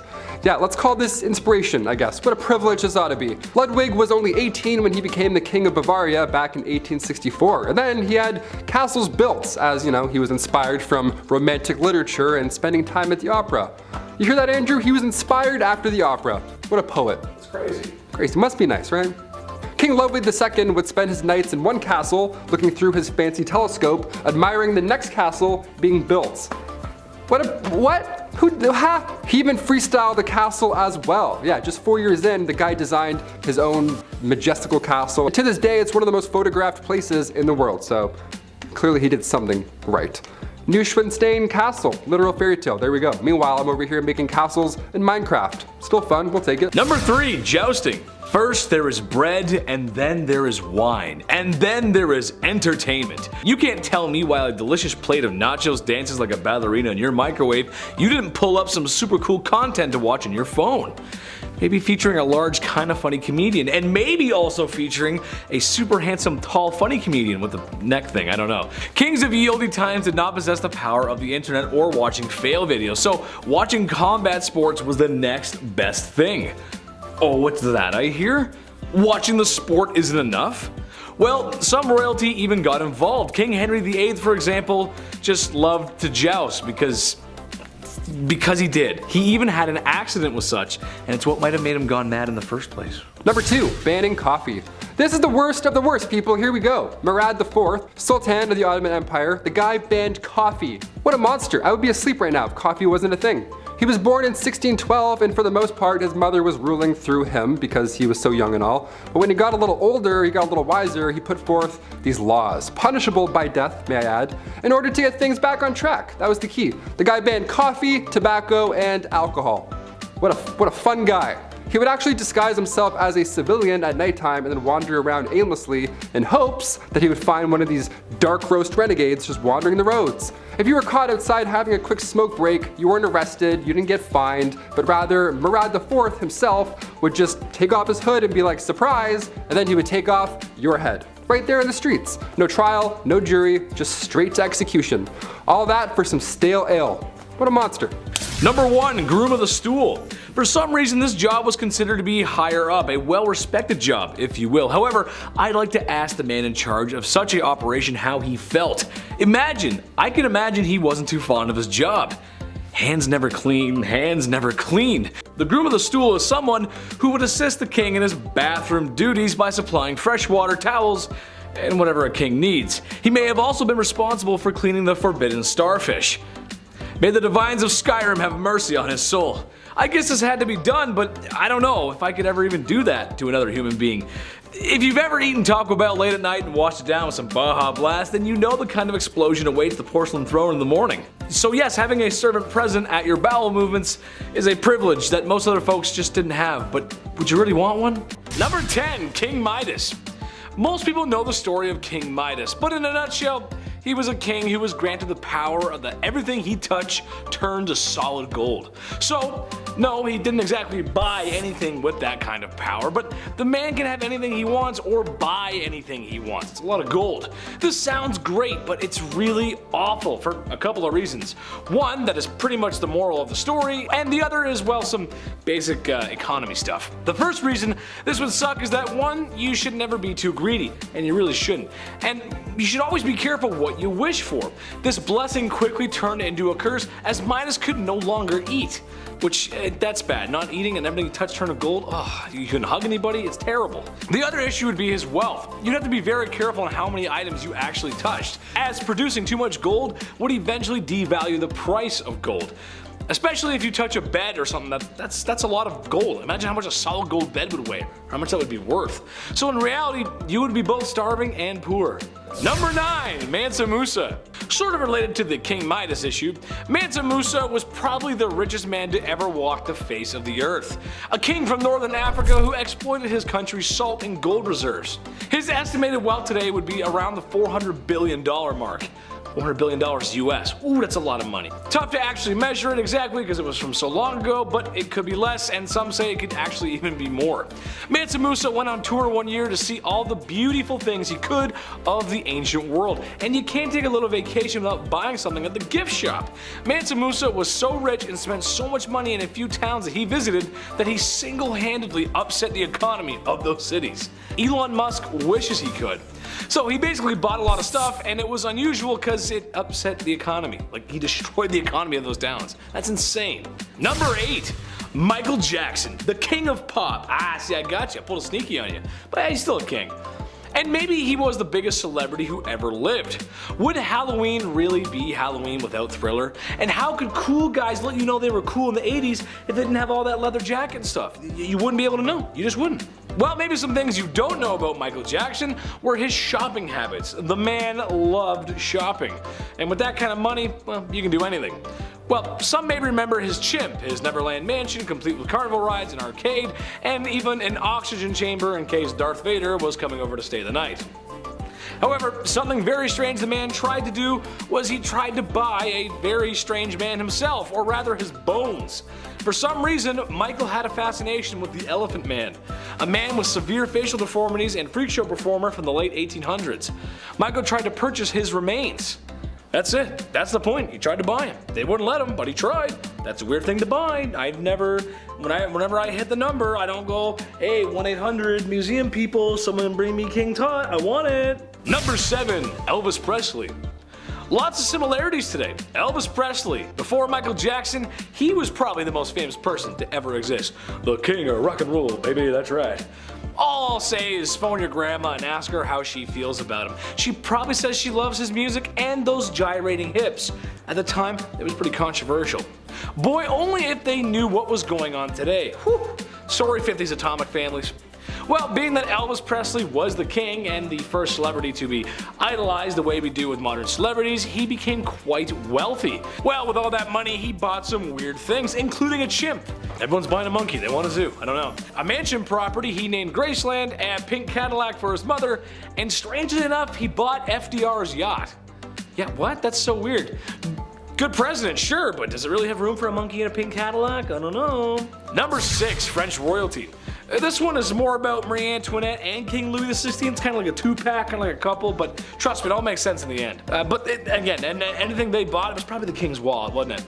Okay, so when your country is starving, demanding more rights, and in general, life really sucks, what's the next best thing you do? Buy a $12 million necklace. Yeah, right, okay, I've said that before, sure. Okay, Ched, what else? Continue to live your opulent life on the king's and people's dimes. Sure, why not? It makes sense, okay. I'm talking too much. Well, something I learned today and something that Taylor showed me is that I guess the last queen of France was a little lonely. So what did King Louis do to fix this? Spend more time with her? Nay. Buy her a new dog? Nay, sir and madams. He had her pug from Austria imported to the country. And anyone can tell you that when something is imported, you are going to be dishing out a few more dosh. Yes, that's right. They imported her pug from Austria. Imagine how that sounds when your house is literally falling apart, you're starving, and you pay the most taxes. Makes you want to put heads on pikes. That's what it makes you want to do. Can you imagine that? We're all poor and hungry. She's like, well, look at my dog. It's my dog. They're French, they don't sound like that, but this is my dog, look at my dog, here he is. Number 5, King of Egypt. His Majesty Pharaoh I, by the grace of God, King of Egypt and the Sudan, that was his full title, was disposed during his nation's 1952 revolution and spent the remainder of his days in exile to Italy. In his haste to avoid getting the Mussolini treatment, he left behind a majority of his most prized possessions. When the people got a look at what he was storing behind the walls of his residence, they were a bit disgusted to find an excessive number of expensive suits, rare stamps and coins, jewels, luxury vehicles, and many other things that I will never afford. Now, what else would he have that would be considered strange? I'll let you take a guess. Was it A, a blam blam cachet, B, piles and piles of a white substance that made the 80s fun, or C, an unsettling amount of gardening magazines? Go ahead and let us know in the comments below. I'll give you a second. Nope, time's up. If you said secret option D, you'd be right. What was it, you ask? Well, it was a disturbing amount of adult entertainment. So much so, it wouldn't even fit underneath his mattress. Man, that's a lot. That's too much. That's too much. Number 4, Peter III. Remember the last time you played with your toys as a kid? Same. And let us know what your favorite toys were as a kid. Let's see if we have some shared favorites. I'm actually curious. That's kind of a cool thing to talk about. Well, for Peter III, it was little army men, or tin soldiers, I guess you'd call them. And yes, he played with them as an adult, staging mock battles. Is it the weirdest thing ever? No, it's not. But he was a king, so that's a wee bit strange. Hey, I love army men just as much as the next guy, especially those little green plastic dudes. I used to love those video games too. Very underrated in my opinion. I love that stuff. It also makes me think of that scene in Spaceballs. Enough references aside, you never really know someone until you've seen the money they've spent on their army men collection. Number 3, Abraham I. Fur everywhere. Abram I of the Ottoman Empire was the 18th Sultan and the #1 purchaser of fine furs. Personally, I've never had any fine furs. I grew up in the trailer park and Mama always said that fur was cruel anyway, so I never felt the luxury of fine furs, if you will. It must be nice because Abram loved them so much. Like, he really loved them. His whole wardrobe consisted of them, in fact. Plus, his walls were covered in them. And apparently even his curtains. I don't do well in heat, so I'll pass on that. I'd be sweating way too much. Too much fur. Number 2, the locksmith. Who are you and how'd you get in here? I'm the locksmith, and I'm the locksmith. Classic Leslie Nielsen. God, I love that guy. I love those movies. I'd love to make one day. Or star in one. Hollywood, call me. King Louis XVI, the last king of France. We're back to him again. The man spent his time and money on something rather strange. No, not all was spent on his wife and her life, and yeah, I'm kind of putting him on the list twice, but trust me, it's weird. I mean, come on, he gave the queen whatever the heck she wanted. Well, apparently he loved to spend his time and money on locksmithing. What? Yeah, that's so weird. He would spend his time trying to get into locks and understand them. He was also stated as saying that every man should have a passion. Hey, maybe put down the locks and start helping the people as a passion. There's an idea. What a great idea. Feed the people. Instead, I'm just going to work on this lock. I'm just going to go ahead and just, yeah, almost got it. Yep. Number 1, Christian VII of Denmark. I saw this and I just had to put it on here. I mean, come on. Apparently the guy wasn't very mentally stable. I mean, who is these days? Apparently the royal spent a lot of his time waxing his carrot, polishing the flagpole, tenderizing the gabagoo, charming the snake, self-firing on all cylinders, the one-handed bedroom dance, what I did all summer long in high school. You get the point, okay? You understand what I'm trying to say. Truth of the matter is, you don't get there with a little help from Vaseline or St. Ives. The man bought time so he could be this way. The man is either a legend or a crazy person. Imagine having that much money and that much time in your day that's all you do. Number 10, King Charles I. You can put any king down on this list, really. People weren't as kind and loving as we are now. Or well, less cruel, I guess. King Charles was no different from any other, a monarch sniffing his own farts up in his castle, doing his very best to snuff out religious groups that he didn't agree with. A lot of guys were like that. It's brutal, but that's history, folks. Well, one such measure he took, I think, was so wrong, so heinous, and so criminal, and so offensive that he should have been locked up for life. During the 1600s, this man, in an effort to curb religious views, outlawed Christmas. Yeah, that's right. Outlawed Christmas. That means no gifts, no tree, no Santa Claus, no turkey, no stuffing, no nothing. This was quickly dissolved after he was removed from office. And yes, I know Santa Claus wasn't there then, but it's Santa Claus. It's Christmas. Can't have Christmas without Santa Claus. Number 9, William the Conqueror. You've all probably heard the name William the Conqueror. Battle of Hastings, illegitimate son of the king fighting for the throne.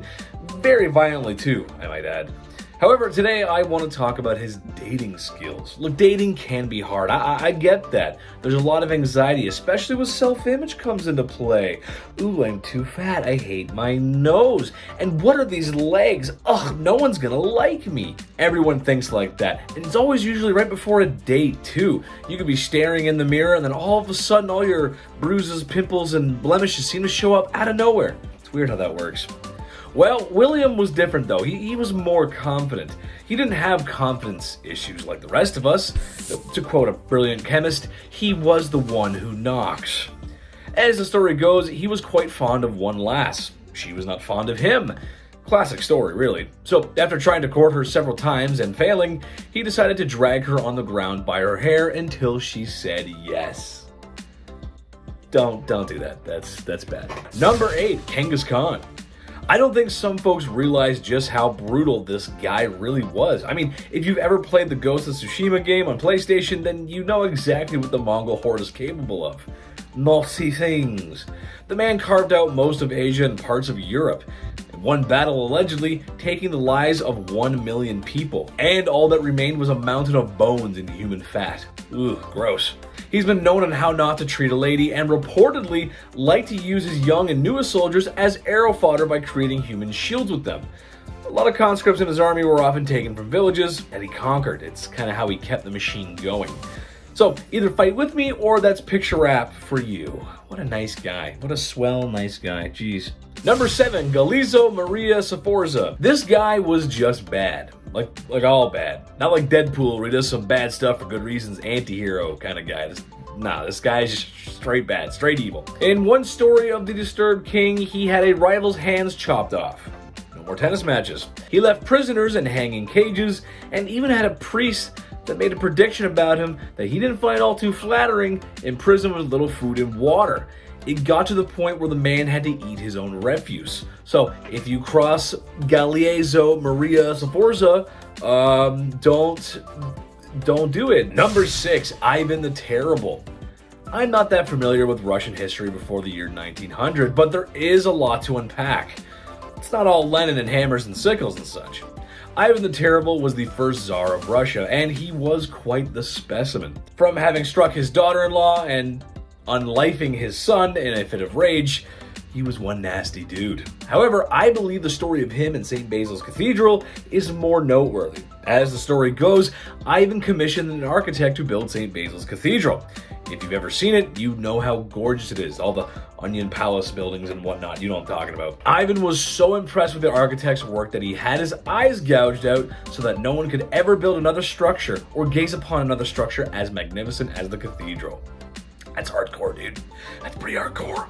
So if you do a bad job, he probably would have got rid of you, and if you do a good job, he'll still get rid of you. Number 5, Ferdinand I of Naples. This one is so strange, I can't even. I have to mention. I cannot not say it.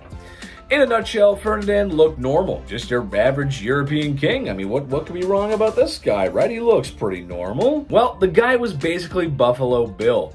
Ferdinand liked to keep his enemies close, taken after a little bit of Michael Corleone. However, so close that oftentimes dinner guests would mysteriously disappear and end up not breathing. Afterwards, they would be mummified and pickled and dressed as if they were still alive. He would then invite more guests over for dinner to show them what could happen if they crossed him.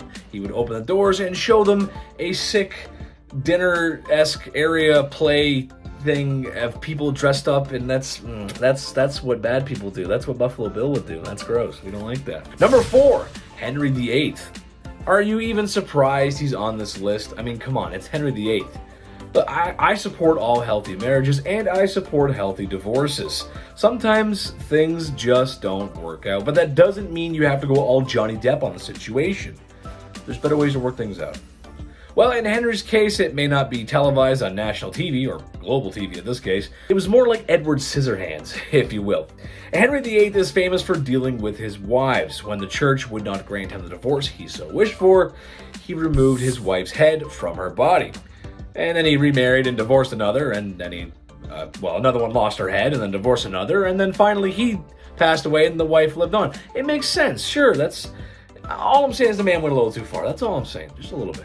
Number 3, John, King of England. This is the dude who wrote the Magna Carta, which for legal students everywhere is like Planet Krypton. It's where it all starts. The whole Superman, the law, everything. It's the basis of everything. Besides Hammurabi's Code, of course. Well, it's not like he signed it very enthusiastically, and the man really wasn't the nicest. He's also known for taking 22 of his most noble knights and throwing them away in a dungeon until they starved and didn't wake up for, well, no breakfast. He betrayed his brother, Richard the Lionheart, the very famous Richard the Lionheart, who also wasn't very nice either, and is suspected of being the mastermind behind the delifing of his nephew. Ooh, talk about family scandal. Number 2, Napoleon Bonaparte. I know, hear me out though. The story of France and Napoleon is one for the history books. I mean, really, it's so strange. Imagine a country that violently overthrows its king and queen, and then while in the middle of that, which could be described as the worst political strife in history, you then go to war, which, if you know how it's not a good idea. You're probably going to lose. Except Napoleon didn't lose. Napoleon took France to war like 5 times within a short time period and won most of them. It's pretty good. Well, good for winning, not good for the people that didn't make it. That's when he declared himself Emperor of France and kind of lost his way, which it's stupid because it defeated the whole purpose and point of the revolution and the democracy that the people were so fighting for. Eventually, the international community caught up with him and banned him to an island twice. Because he came back and said, I'm back, and they're, no, back to the island. Go back. You're going back. Number 1, Elvis Presley. Look, I know. it's Elvis, but he's the king of rock and roll, man. You can't go wrong with Elvis. Plus, it kind of works too, because I think people have a really good image of him, but he actually wasn't. You'll see. He is the king of rock and roll, to be fair, and he's more famous than any king on this list, actually. But the king of rock and roll isn't so squeaky clean, and certainly not a stranger to crime and scandal. At some points in his career, you could find him excessive drinking and using illicit substances, if you will. He might have had to put on those jailhouse rocking denims, well, for real. Back in 1956, at the peak of his fame, really, Elvis got into a physical altercation with two gas station attendants after fans began to crowd him. It was a messy situation, and he was actually up on charges of battery and disorderly conduct. Not a good look for the king, baby. The king's gotta stay clean. Number 10, the young czar. Being the leader of a nation is hard. I play a lot of city builders, trust me, I know. Being the leader of a nation whose people have been brutally oppressed by your family's dynasty for 300 years, and in general living in very poor conditions, especially compared to the rest of the world, that's hard too. Even harder. Nicholas II inherited the throne from his father, which sounds great, but in reality was a lot of pressure to do so. As it turns out, Russia was in need of drastic change, and they would get it from the people and a bald man with very pointy facial hair. A communist revolution saw the Empire of Russia fall. 300 years of Romanov rule end overnight, as the Tsar was forced to abdicate his throne. So what's his crime? Well, not doing anything. Negligence. He did so much nothing that people had to do something. Number 9, Nero's steam. We've talked about Emperor Nero quite a lot on this channel, but that's because he's the down bad Roman emperor who puts opulence in Pax Romana. It's hard to pinpoint an exact crime or moment from him, as he's the guy you think about when you think of Roman emperors. However, his crimes against his wife Claudia Octavia are very notable. So when Nero was getting remarried, he had to get rid of Octavia. I mean, you can't have like 40 wives. That's you gotta get rid of her. But how? I mean, how do you get rid of a woman like that? He actually did the whole James Bond villain thing where the victim gets placed into a trap. It's very crude, but theatrical, because remember, theatrics are important. Remember that, folks. Hence, Octavia was banished to an island where shortly after she was locked into a vapor bath, where she suffocated. Naturally, to make himself look better, they made it look like she did it, not him. So yeah, what a great guy. What an absolute hero in that story. Definitely not a villain. Number 8, Afzal Khan. Everyone remembers King Henry VIII for doing what he did to his wives. Naughty, slap on the wrist, naughty, don't do that, for shame. However, I would like to offer Afzal Khan as the alternative monster here. He didn't unalive a handful of wives like Henry, no. He actually managed to rack up a count of 63. Yep, you heard me right, 63. First off, I don't know how you have that many wives and or remember names, let alone birthdays and anniversaries. I would not do very well in that situation.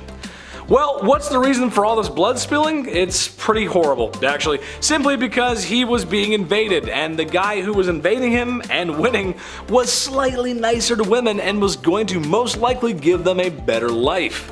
Jeez, talk about if I can't have it, no one can. God. Number 7, Caligula's wife.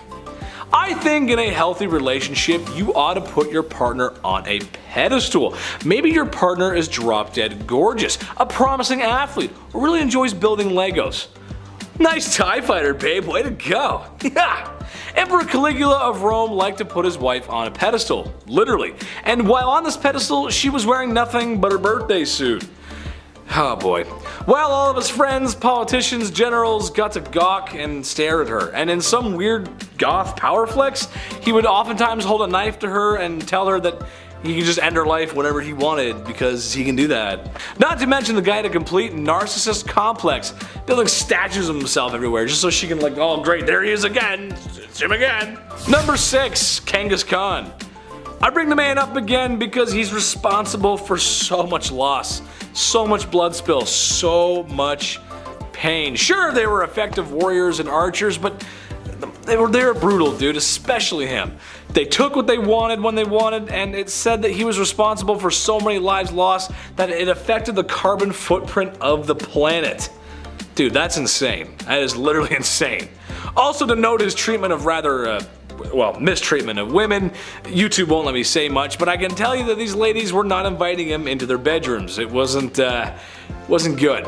As it stands today, because of his bedroom misconduct, his DNA still lives on. 5% of men worldwide share his DNA.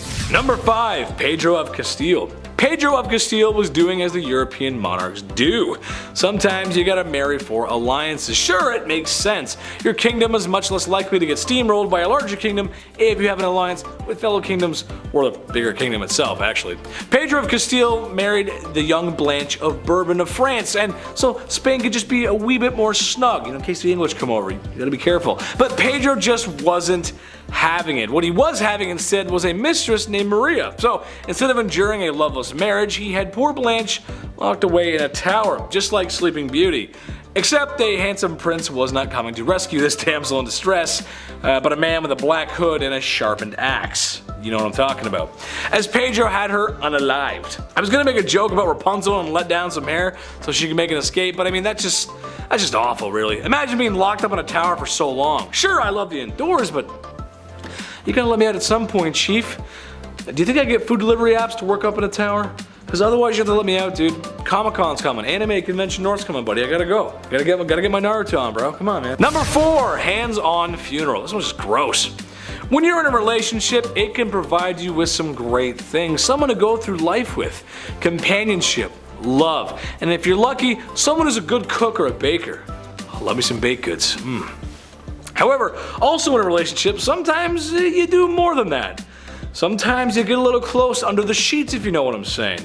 Take King Philip V, for an example, who loved loving his wife so much that, he just couldn't help himself, you know? Like for instance, when his wife tragically passed away, he wanted one last ride. But he penciled in one more trip to Toe Curl City before she was laid to rest. God, that doesn't seem right, you know? That just let her go peacefully, let her just. Number 3, Lenin. Okay, while not a king in the most stereotypical sense, he did dethrone a king and made himself an autocratic dictator, which is basically a king, just modern. Trust me, it is. Yep, trust me. In a nutshell, Lenin had been anti-royal for most of his life, but after some help from some sneaky Germans and other Soviets loyal to his cause, the Tsar had no choice but to abdicate, like I said at the top of the list. He abolished the Tsar's secret police and then put in his own. And had people oppressed, which was one of the main reasons why the whole revolution started in the first place. See what I'm getting at? He was supposed to get rid of the evil monarch, and he became the evil monarch. Well, see, then a civil war broke out, and then he was worried that the exiled Tsar might escape and try to retake the throne, and, well, he had some goons take care of him, and, well, the family too. You can never be too sure. You gotta take care of everything. You gotta get rid of everybody. You just can't be too sure. Number 2, Pope John XII. For those who aren't very religious like myself, the Pope is the big one. He's next to God, and for a minute there, he was the most powerful man on earth. Seriously, I mean, this guy could crown kings. He's the king of the Vatican and the king of kings in the Holy Scripture. It's kind of serious. And today he's got a really cool car for parades. The Popemobile is pretty sick, not gonna lie. However, Pope John XII was anything but a sweet old man who delivers the holy messages from God. This Pope was doing a lot of anti-Pope behavior, if you will. Now, I for one wouldn't care if the man had a girlfriend or a glass of wine. Heck, some rules need to be changed, but this Pope was most known for his lavish, adult-themed parties, and was known for getting hangovers. It got so bad at one point, it started a war. Number 1, not so slick shady. Marshall Mathers, Eminem, the king of rap, and named king of hip hop by Rolling Stones magazine. Hence he's a king, I gotcha. Despite what you think of the man's lyrics, especially vulgarity, he's an excellent wordsmith and could write rhymes that would leave you tongue twisted. However, I don't think it would come to anyone's surprise that the man's got a few charges under his belt, especially the way he talks about Kim. There's a couple bad things said about her, I don't know. Back in 2001, arguably the peak of his career, Eminem assaulted somebody in a nightclub after getting fresh with his wife. He got 2 years probation.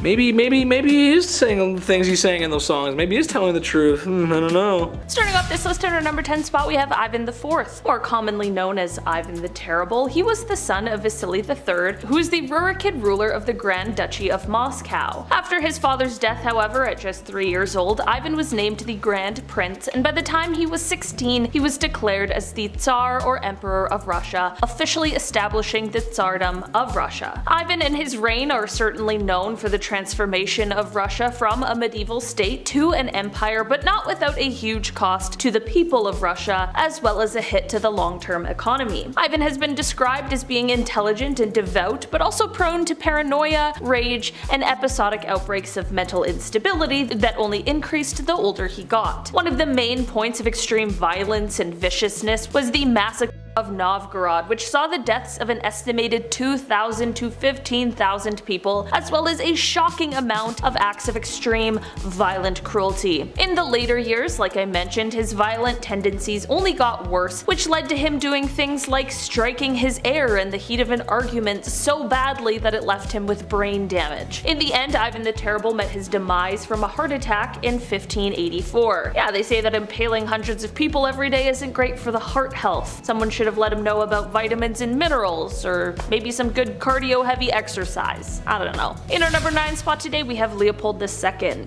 As the second king of the Belgians, Leopold has been said to be responsible for the deaths of somewhere between 2 to 15 million people. Yeah, million. It wasn't in Belgium that he committed his atrocious acts, however. It all started when he claimed himself to be the founder and sole owner of the Congo Free State, which was a private project he undertook on his own. Leopold loved colonialism. He wanted to colonize everything he possibly could, and this is why he started the International African Society, which he used to travel to Africa, claim land that obviously wasn't his, and we're not talking about a small piece, we're talking about land that is several times the size of Belgium, and many countries just let him do this and allowed him to freely rule this land. This is definitely already bad enough, but of course things only got worse. Leopold had his own private militia that he used to force the indigenous population into hard labor. While Leopold was doing this, of course, for economic reasons, he also was just doing this because he was a messed up guy. He was terrible. He made those who lived here harvest and process rubber, and the punishments for those who didn't harvest enough for him were extremely severe. Not to mention, it is also said that sometimes he would just inflict harm because he could. Eventually, a stop needed to be put to his wrongdoings, but of course he was going to do everything he could to hide some of the horrors he did. The entire archive of the Congo Free State was burned, and he told his aide that even though the Congo had been taken from him, quote, "they have no right to know what I did there." The Congo was taken from him, but remained under the rule of Belgium in 1908 until the Congo was given independence in 1960. As for Leopold, well, he remained the ruler of Belgium until his death in 1909, but the secret was out now, and no one liked him. In fact, his funeral procession was booed by the crowd because everyone was angry at him for the things that he had done. In our number 8 spot today, we have Qin Shi Huang. While this leader is often credited with creating the first unified Chinese empire, the Qin dynasty, these accomplishments didn't come cheap. When he came to power in 221 BCE, he strictly followed 7 principles, which not only pushed for severe punishment, but also acted in contraries and issued unattainable orders. He also is said to have been extremely paranoid about the power of the educated, which led to him burning books so that no one could ever learn what was in them, and he also killed 460 Confucian scholars in just 1 year, which some claim was because they were unable to make him immortal. Huang wanted not only to establish a transport system, but also build a wall to keep out enemies, and this meant that he had to relocate at least 120,000 families. He declared that all would be equal under one law, and then taxed everyone heavily, and because of these heavy taxes as well as the insane labor that was expected to create the wall and the transport system, thousands of people were overworked, starved, and perished. He also had laborers create a massive tomb for him, complete with 8,000 life-size terracotta warriors and horses, which you may be familiar with because now it is rumored to be an extremely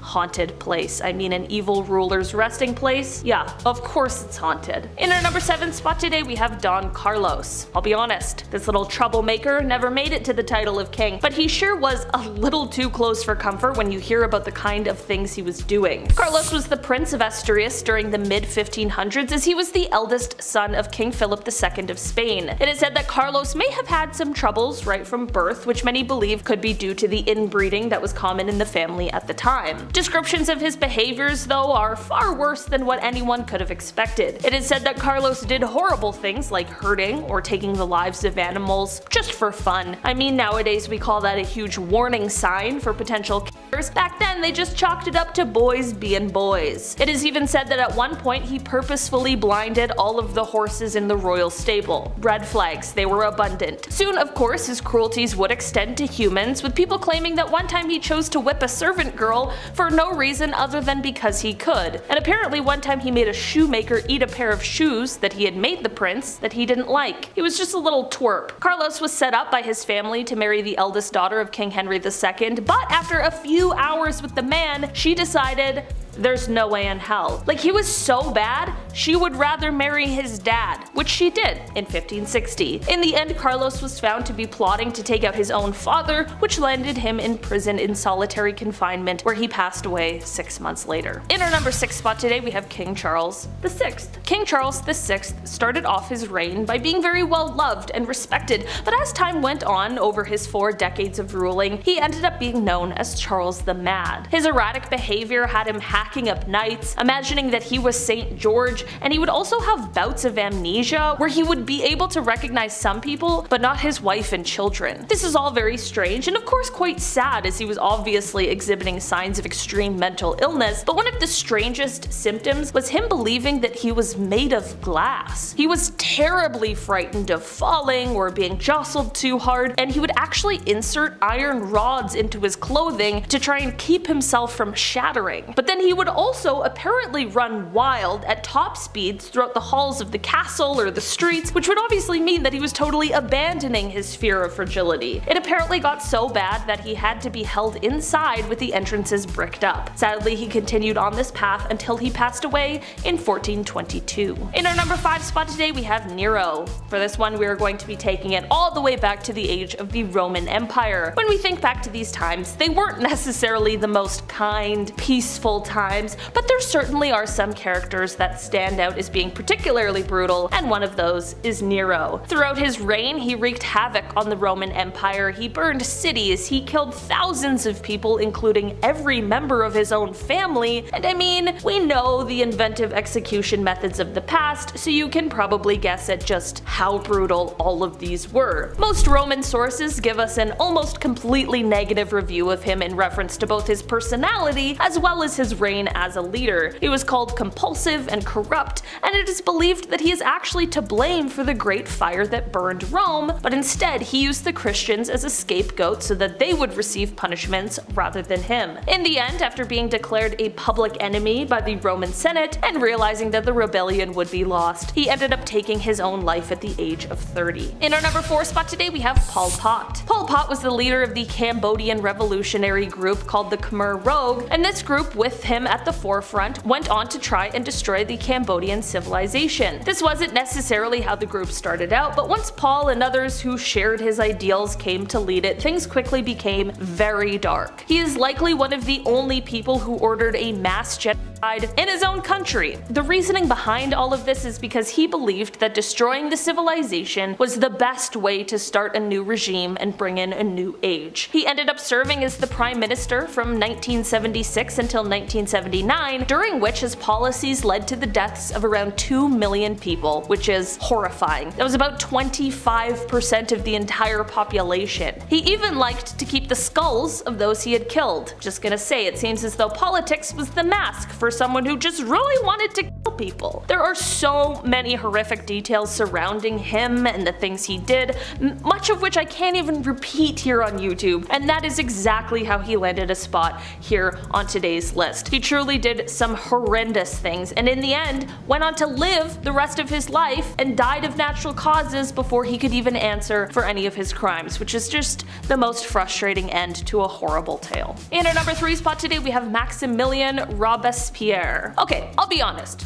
This is quite a polarizing one. Maximilian, on one hand, was great. He advocated for universal suffrage, for unrestricted admission to national posts, and he was against racial and religious discrimination. Especially in the time he ruled in, this was huge. Of course people were against him, but in our modern views, he was way ahead of his time in these beliefs. On the other hand, however, he was extremely violent and was the leader during most of the French reign of terror that happened during the Revolution. It is said that during this time he was responsible for imprisoning somewhere around 300,000 and killing somewhere around 40,000. During the Revolution in 1793, he was elected head of the Committee of Public Safety, and from that point on, any voice that was in opposition to the change that was happening was struck down and silenced by him. Throughout the years, his ego and power only grew, which led to him being a little too quick to use the guillotine, his favorite execution method. He was getting a little too cozy with that thing, so much so that he began to use it even on people who had, at one time, been his allies. We saw this clearly when it came to the execution of George Danton, who Maximilian had executed after he suggested maybe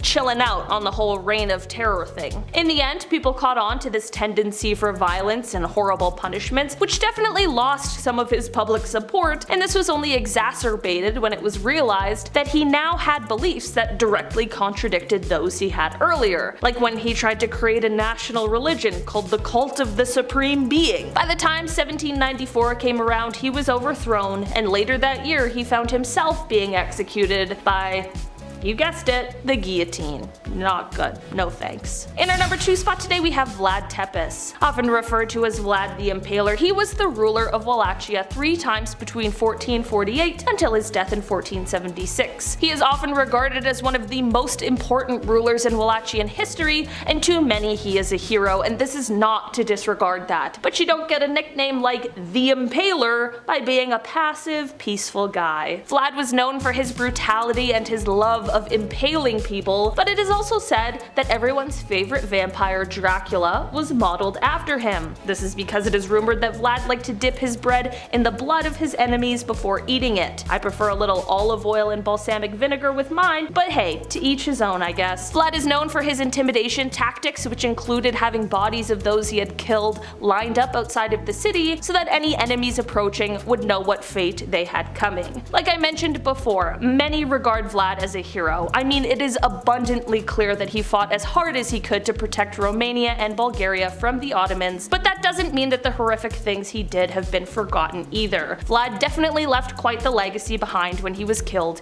in 1476. In our number 1 spot today we have Joseph Stalin. Stalin was a Georgian revolutionary and Soviet political leader who governed the Soviet Union from 1922 until his death in 1953. Despite the fact that he started his time governing the country as a part of a collective leadership, by the 1930s he had consolidated all of the power and went on to begin acting as the Soviet Union's dictator. During his reign, Stalin was responsible for the deaths of over 60 million people, 20 million of them being his own. Apparently the math works out to about 40,000 people per week, which is just unbelievable. For almost 30 years he reigned the Soviet Union with terror and violence. I mean, his decisions led to a famine that killed millions of people. Also, the lives he took weren't just of his enemies. I mean, how could one person have 60 million enemies? He would take the lives of families of people he liked. He just took too many lives, was too paranoid, and while he was powerful and smart, he could also be an absolute monster. This is all perfectly summed up when he said, quote, "One death is a tragedy, a million deaths is simply a statistic." Starting with his entrusted and encrusted crap man.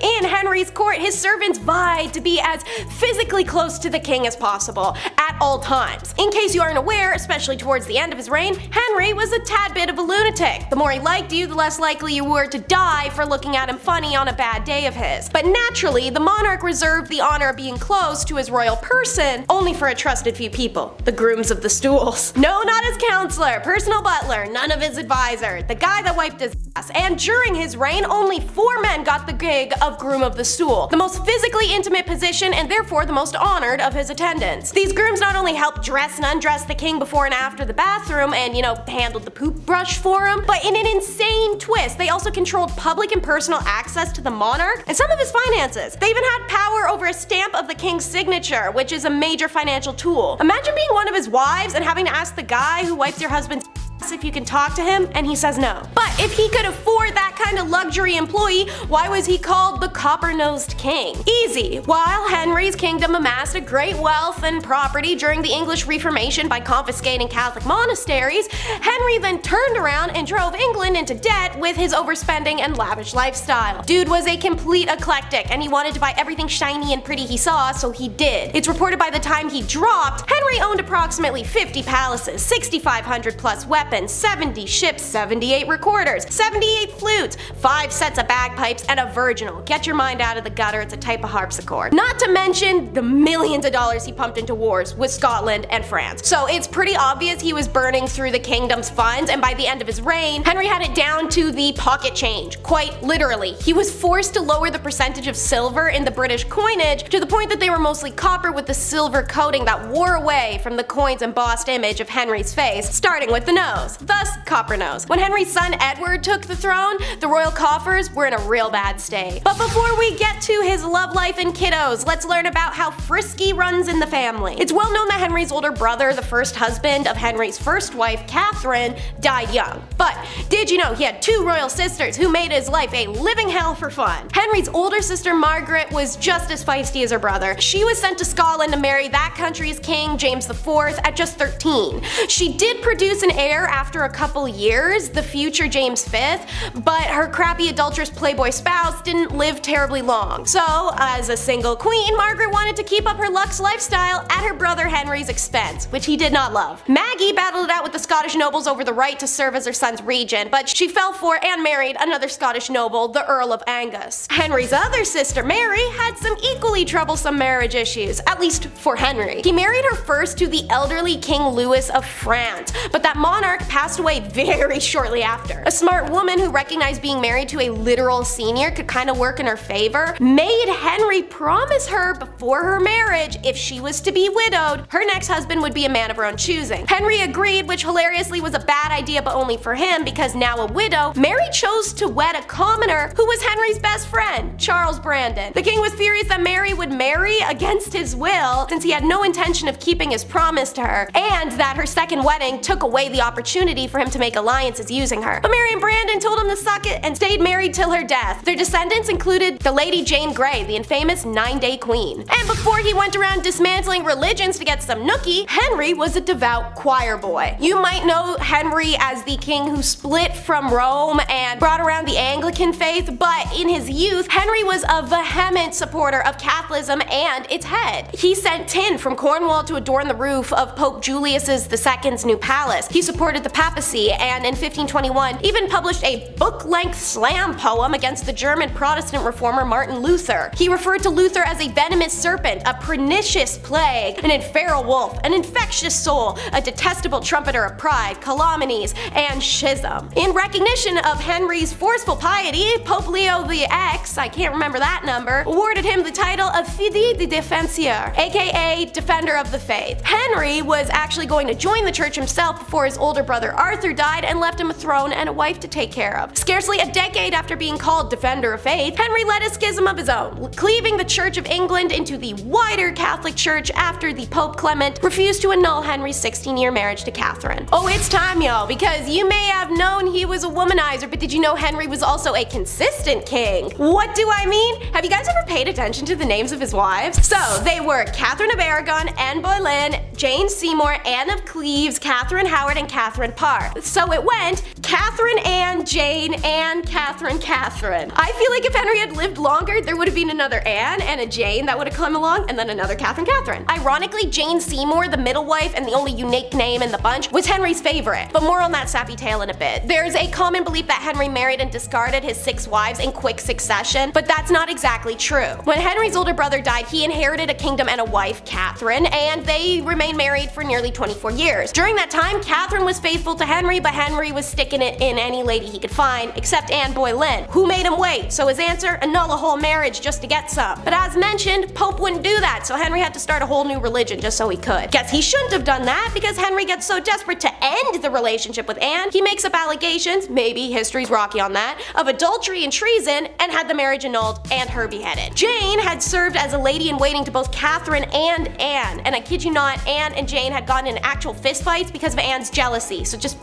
picture a 15th century catfight. On October 12, 1537, Jane gave birth to Edward, their only male heir, and then died from complications due to the birth several weeks later. This is the only woman Henry had actually truly loved, and the loss decimated him for 2 years. His next wife, another Anne, catfished him with her portrait. Turns out she's ugly, and they amicably divorce after 6 months, so she lives out her life in comfy luxury in the country. Smart woman. The next Catherine was all young and hot at the time when Henry was repugnant and unable to walk, and it was more of a classic sugar baby situation. She cheated a bunch and got beheaded. The final Catherine was a grown-up, mature adult woman, shockingly a widow or two, and of all of Henry's wives, Catherine had the most influence on the court culture, religion, and role of women, and she also persuaded Henry to restore his daughters Mary and Elizabeth to the order of succession. When you marry that many women, however, it's actually easy to see where his heart laid. Years before his death, Henry made plans to build a monumental tomb for himself, but also Jane Seymour. She truly was his favorite queen, the one woman he definitely loved, and the mother of his only surviving male heir. Henry went as far as to confiscate a black marble sarcophagus that was originally intended for the powerful churchman Cardinal Wolsey to be used at the center of their tomb. The monumental tomb was in the works for most of his time on the throne, but during the tumultuous years after his death in 1547, it was never completed. So Henry and Jane were left to rest in peace in what was going to be temporary lodgings in Windsor Castle until said monument was all wrapped up. But it never did, and the kingdom was so bankrupt that it didn't really ever come around. So, completing it seemed a little impractical. It had been a long time, and Henry's intended tomb is now actually home to another famous figure. 2.5 centuries later, the sarcophagus became part of an ornate national monument, the final resting place of Horatio Nelson, the great British naval hero of the Napoleonic Wars. Anyways, on to his children, because these poor guys were nearly victims of their dad's dirty plan. For the longest time, Henry didn't have a legitimate male heir, so he decided to concoct what, had it come to fruition, might have been the grossest marriage ever, although I feel like the Habsburgs would hear that sentence and as a challenge say, hold my beer. Anyways, Jane may have popped out Henry's only official heir, but he did have an illegitimate son by his mistress. Henry Fitzroy, a surname that literally means son of the king, so a hilarious thing to name your bastard child, was named Duke of Richmond. In order to ensure that his country didn't descend into literal war again over lack of male heir, King Henry wanted Fitzroy to be the next monarch. How, may you ask? Why, marry the boy to his half-sister Mary. This plan got so close to fruition that the couple already had the green light from the Pope. Thankfully, Fitzroy was in love and married someone else. When Fitzroy died at age 17, it left the door open for Henry's legitimate kids to take the throne. Thankfully, as mentioned, Jane ensured both daughters as well as the son got their chance. And speaking of Fitzroy's half-sister, Bloody Mary, she wasn't the only family member that wasn't all there. Henry the Hectic is next. It's widely known that quite a few of these famous noble and aristocratic lines were also plagued by mental illness. Various theories have pointed at Henry's syphilis and brain injuries as possible causes. After all, it would be logical to assume that the damage occurred to the frontal lobes from having a horse buck him off twice. That region of the brain processes impulse control, external cues from other actions, and social and lustuous behavior. He also began to comfort eat around this period. Everyone's heard of that person who's had a stroke and just wasn't the same afterwards. So brain damage likely could be the explanation. In 2020, researchers actually discovered what they believe is the site where Henry received the blow to his head that could have caused traumatic brain injury. But it might come down to hereditary psychiatric problems in the family. His paternal great-grandmother Catherine of Valois was the daughter of the famously mentally ill King Charles III. Her family's psychiatric issues seem to have been passed down through generations to multiple British monarchs. In his later years, Henry had a significant personality shift towards paranoia, fits of rage, depression, and anxiety, and he sent crowds of prisoners to the Tower of London. He sent more men and women to their deaths than any other English monarch, an estimated 57 to 72,000 people. Yikes, dictator numbers. But one thing about Henry, no matter how unhealthy homeboy got, he earned that chub. Huge misconception, Henry was only morbidly obese in the last few years of his life. For a long time before that, however, he was one of the most handsome and hella fit men of his era. Dude was well over 6 foot and had a 34-inch waist. In 1536, Henry was taking part in a tournament when he fell off his horse and the horse fell on him, leaving the king unconscious for several hours and forever altering his cheerful, outgoing personality. This is the second horse-related mass head injury Henry sustained. After this injury and the further ulcer development in his legs, Henry was left pretty much unable to exercise. His made-to-measure suits of armor chart the king's expansion, with his final set around 1540, suggesting he weighed more than 300 pounds with a waist of 54 inches. As a matter of fact, Henry was so overweight he needed needed a mechanical device to help him get in and out of bed. When he died in 1547, he weighed nearly 400 pounds with a 60-inch waist. Impressive in a time before 10 cheeseburgers for $10. But I mean, if you're over 50, ruled a kingdom, injured his health for around 30 years, you can just let go. Who cares? And last, but never the least, Henry was a hypochondriac king. Henry was obsessed with sickness and disease, specifically the sweating sickness and the plague. This is pretty fair. By the age 30, he'd already caught smallpox and malaria a couple times. Anytime there was an outbreak of anything, he would minimize his risk of infection by straight up leaving London and limiting the number of ambassadors he saw. Even when Anne Boleyn caught the sweating sickness in 1528, Henry said peace and stayed far away until she got better. Henry, bad husband. Good infection minimizer though. Naturally, like any germaphobe, Henry was doing the most to feel clean. So he was known to self-medicate. He even wrote his own prescription book, which detailed how to treat ulcers and reduce inflammation. He diagnosed himself with so many illnesses and disorders that it was actually hard to keep track of all of them. From migraines to insomnia and gout, Henry's life was spent dealing with and or avoiding various different diseases and ailments. Despite his many tyrannical qualities, Henry wasn't all that bad. He actually improved English medicine due to his outlandish paranoias, bringing the country further into the Renaissance. As the founder of the Royal College of Physicians, the king also passed 7 different laws to control the practice of medicine. In 1540, Henry pushed through one of the earliest laws to regulate drugs. Apothecary wares had to be checked to make sure no one was defrauding honest customers. His reign also contributed to the increase of supervision of sewers, thanks to his chancellor and future victim Sir Thomas More, who drastically improved the quality of London's public water supply. 1. We gonna start with, why you so stingy? You literally live in a castle. You have gold doubloons like an effing pirate, priceless spices stolen from foreign lands, and gemstones harvested fresh from the earth. But you're gonna have us measure every loaf of bread so they're the exact same? Back in the late 1500s, Viscount Montagu demanded meticulous records of every expenditure. The clerk of the kitchen was a crossbreed between an extreme couponer and a professional nitpicker, who had to provide the cooks with the ingredients for every meal in exact amounts for each person to be served, and ensure that each plate had the exact same weight and proportions laid upon it. Among his many duties was also to ensure every wheat loaf that went in the oven weighed 18 ounces and was 16 ounces when it was taken out. What happens if they weighed more or less? Off to the bread breaking wheel,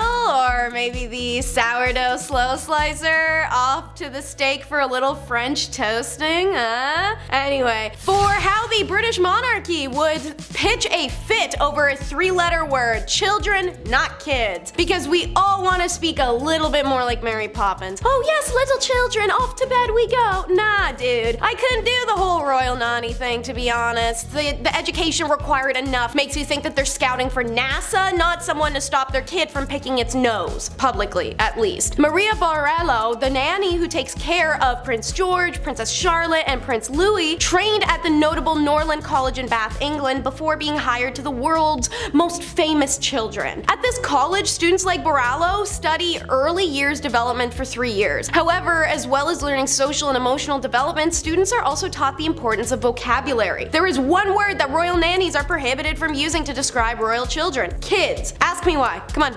Ask me. It's because of the exact honky-dory dumbass reason you think. It's the baby goat thing. Kids is a name for them and an informal name for children, because who says that it's not the Victorian era? According to Heron, the word kid is disrespectful and dissuades royal children from being seen as individuals. You mean like how sheltering them and not allowing them everyday friends or normal reality or exposure to the real world under the guise of safety, but it's more so they grow up in a bubble of unrealistic world perspective and can't understand problems morally and empathetically as an adult, only in a political sense. You mean like that? Sounds like what they're doing. And speaking of the Windsors, did y'all know Charles specifically sucks? A lot of kings imposed a lot of rules for their servants, but something about King Charles gets the most under the skin. Maybe it's because he had some pretty frivolous, unrealistic asks for a man who just got the throne this year. So listen to his tea procedure alone. Charles is very particular for how his tea is served when he's visiting the Paladinian house.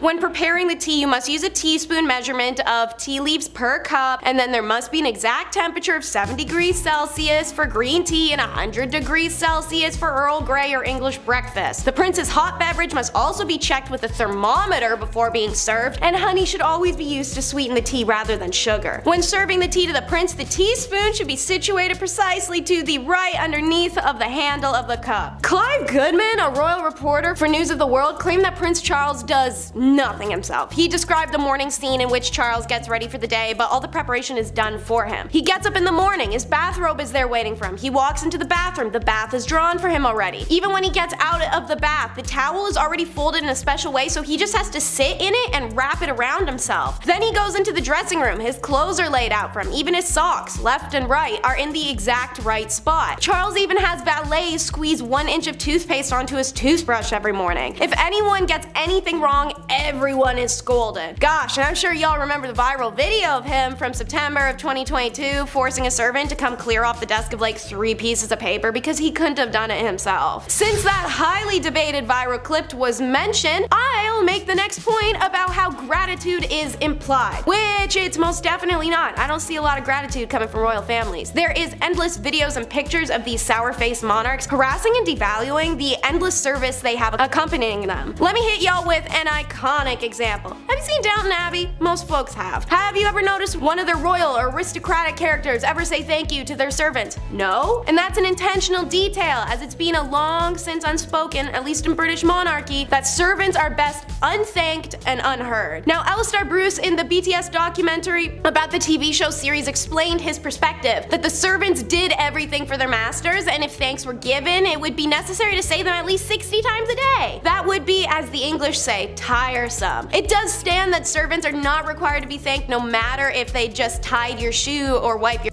ass. You as a royal have the right to just scoff and point and expect results. But at least one royal who can't verbally berate you is the revered royal pets. Multiple royal houses and their respective rulers have decided to use these rules and servants to treat their pets as an extension of themselves. By personifying them, even just trimming a corgi's nails too short could get you proverbially beheaded and definitively fired. Some famous examples of royals who have servants service their pets are Queen Elizabeth II staged a funeral for a chameleon, and an Indian ruler Muhammad Mahabat Khan threw a lavish elaborate wedding for his dog. Louis of France took being a cat person to a whole other level and basically turned Versailles into a giant breeding ground. Charles II of England issued a royal law that his iconic King Charles Spaniels, which are obviously named after him, have license to walk anywhere in the kingdom without harassment, even Parliament. And of course, who can forget Caligula, who appointed his favorite horse, Icaritus, as an official senator. But I'd have to say, I imagine there's not much worse than food tasting. Normally, you'd be able to think this wouldn't be so bad. Wrong, let me make it worse. So obviously, they're tasting it for poison and other tricky little substances that could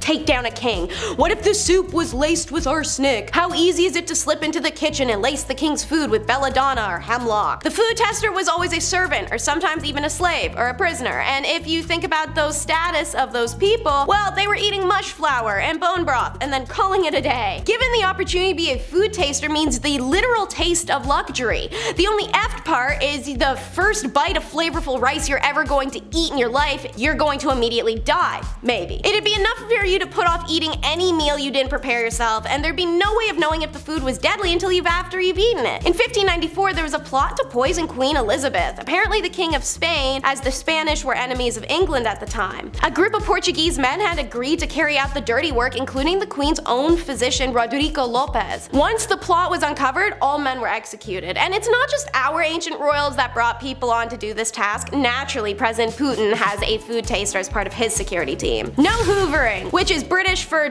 don't vacuum. In 2011, Royal Servants was uploaded to YouTube, a documentary that gave insight into what it's like working for the royal family, including accounts from former butlers, chefs, nannies, and footmen. To quote the narrator, the best servant is one that is neither seen nor heard. The royal family demand the most professional servants in the world, the kind of servants that would rather die than make a mistake. She continues on in this not pretentious at all breakdown, saying that behind the scenes, butlers lay out clothes, footmen carry early morning trays, and cleaners sweep carpets, lest royal ears are offended by vacuum cleaners. One rule cleaners must follow is that they have to sweep the floors instead of hoovering them, because the sound may be too loud, especially in the early morning. I don't know if you guys have seen these palaces, but they're about 110% red carpet, and it's not that cheap kind. This stuff probably holds onto dirt the way your homie holds onto their cheating ex. Not being permitted to use such modern inventions makes their job not even a little, but a lot more difficult. Immensely. They have to quite literally sweep the carpets, the most ineffective way to clean a carpet that's tacked into the ground. And they're already being held at a higher standard than really any other servant on earth. But don't forget, after you're done measuring the carrots, you feed the horses, and sweeping a carpet, you also have to kiss the linens. Whichever unfortunate servant was tasked with making Henry VIII's bed after he woke up in the morning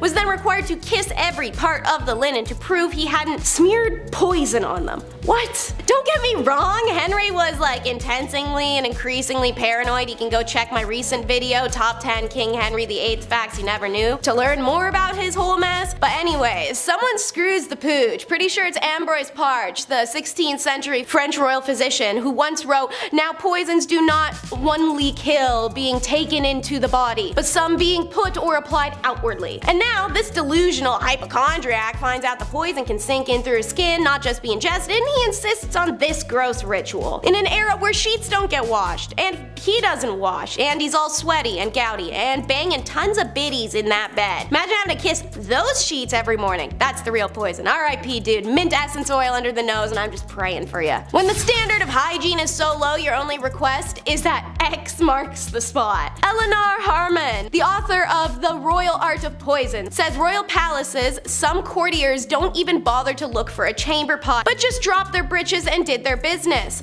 All of their business. All of it. All of it in the staircases, the hallways, or the fireplaces. In Versailles, women just pulled up their skirts to pee where they stood, and some men urinated off the balustrade in the middle of the royal chapel. The smelly truth is that Hampton Court, that of Henry VIII, was not well equipped to serve the bodily needs of hundreds upon hundreds of servants. During the king's boisterous banquets, busy servants regularly needed the call of nature, so they relieved themselves in hidden hallway corridors or on sizzling fireplaces that were cooking the food. I need a minute with that one. Anyways, the walls reeked of urine so badly that according to historian Lucy Worsley in her book If Walls Could Talk, the palace management would have had crosses chalked into the walls with the hope that people would be reluctant to desecrate a religious symbol. That's right. While servants were always encouraged to pee in vats, so their urine could be used to clean later, to keep servants and courtiers from urinating on the garden walls, Henry had large crosses painted in problem spots, I guess. But instead of deterring men from relieving themselves,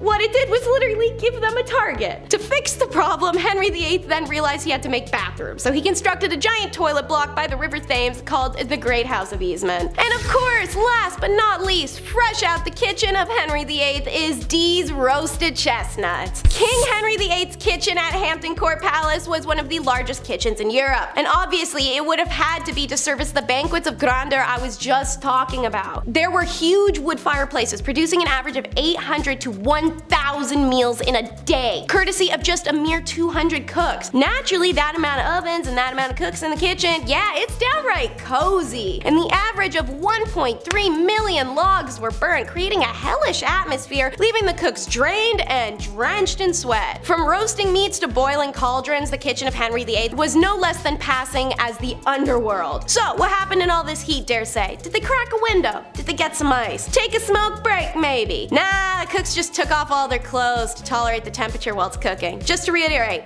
all their clothes. All of them. But alas, the atrocities were never ending for these men, as King Henry VIII issued an order to stop being naked or in garments of such vileness as they do now, nor lie in the nights and days in the kitchen or the ground by the fireside. To combat the problem, clerks of the kitchen were instructed to purchase honest and wholesome garments for the staff. And guess what that was? There's a reason the apron covers the front. Number 10, Peppy II. When you were 6 years old, I'm pretty sure the only responsibility you had was to tell your mom if you wet the bed by accident, or making sure you clean up after yourself, and of course, just being a kid. But for Peppy II, this was a tiny child ruling a massive kingdom. His priorities was to rule Egypt and be the young king he was literally born to be. I mean, hey, at least this 6-year-old has a job, so what's your excuse? Now, keep in mind, this was a 6-year-old, and he was obviously at one point going to be extremely spoiled, and of course, court members would travel everywhere to impress him with gifts. So one of his court members got him a dancing pygmy from Africa, knowing very well his new young pharaoh was going to freak the heck out seeing him. Pepi was so obsessed and extremely attached to the dancer that he told the man who found the pygmy that he was under strict rules to make sure nothing happens to him. In life or in death, he better take care of his personal dancer, and when Pepi got older, his demands started getting more like Cusco from the Emperor's New Groove, plus a little bit more inhumane, where he had his slaves stripped naked and covered in honey. He did this because he wanted his slaves to follow him around just to keep the flies away. Either way, he was far the longest ruling Egyptian monarch at 94 years old, and Pepi's rule ended up in economy disarray due to virtually no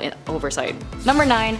Pharaohs. There's always going to be P mentioned somewhere when it comes to history's gross weird acts, and I am sorry. Pharaohs was a pharaoh who suffered from blindness, and his father, Successors, may have passed it down to him, but of course Egyptian courts official said it was a curse. The assumption of the cause was because when Pharaoh was young, he threw a spear into the Nile River for flooding, and the gods got mad and struck him blind. 10 years later, Pharaohs was getting annoyed at his blindness, and so an oracle told him he can get his sight back if he washes his eyes with the urine of a woman who has never slept with anyone other than her husband. So he did just that. He would try to use his own wives, but it didn't work, which now him and his wife had to go to counseling for potential cheating, and so then he would have to go around town and ask every woman to pee in a pot and pour it into his eyes. Somehow it worked. He found a woman who wasn't cheating on her husband, and he got his eyesight back. He married her on the spot, burned his old wife, and that was that. Of course, it was unlikely that Pharaohs really got his sight back through magical urine, but he just needed a good story to explain his weird habit. Number 8. Cleopatra VII. I will briefly mention her chaotic and absolutely horrendous family in a moment, but Cleopatra VII, or as we know her as only and solely as Cleopatra, she was known not just for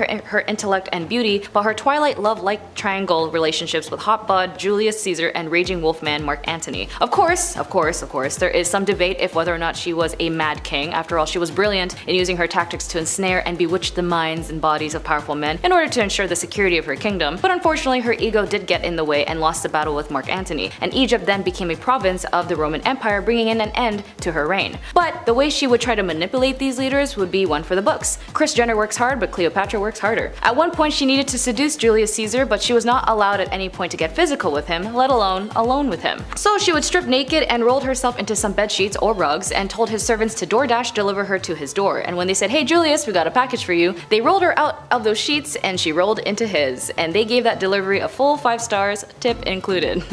But of course, the main reason why she's even on this list is because she assassinated her siblings, including the 2 she was married to, careless about the money like spending $10 to $20 million on a single meal, and of course brainwashing her citizens, believing that she was their goddess and allowing the downfall of Egypt through failed military tactics. Number 7. Xerxes I. He is often portrayed as a tyrant, and it is likely that as a Persian king, his disregard for local traditions did not endear him to the Egyptians. Xerxes I was very much a pharaoh in absentia, where his failed attempts to invade Greece ensured that his portrayal by Greek historians was also seen in a Hollywood extension of the film 300 was not kind. He had a reputation for harsh punishments, womanizing, and draining the Persian Empire's coffers. He built immense palaces and other projects at Persepolis and left his mark on the history of both Europe and Asia. He was more or less a power-driven conqueror. All he wanted was to conquer Greece due to the conflicts his father had started. He would loot, pillage, enslave Persians, but eventually was defeated by Cyprus. Number 6. Pharaoh Psamtik III. I too would send my armies to protect cats, and even though I'm still upset about that one pope who declared people to kill a bunch of cats, this pharaoh seems to be pretty cool to me. Psamtik III, he knew that cats were considered the best, as cats were often associated with Bastet, who is the goddess of fertility, protection, and good health. As a result, it was considered a crime in ancient Egypt to harm or through inaction allow a cat to come to harm. But he had placed the well-being of cats above his own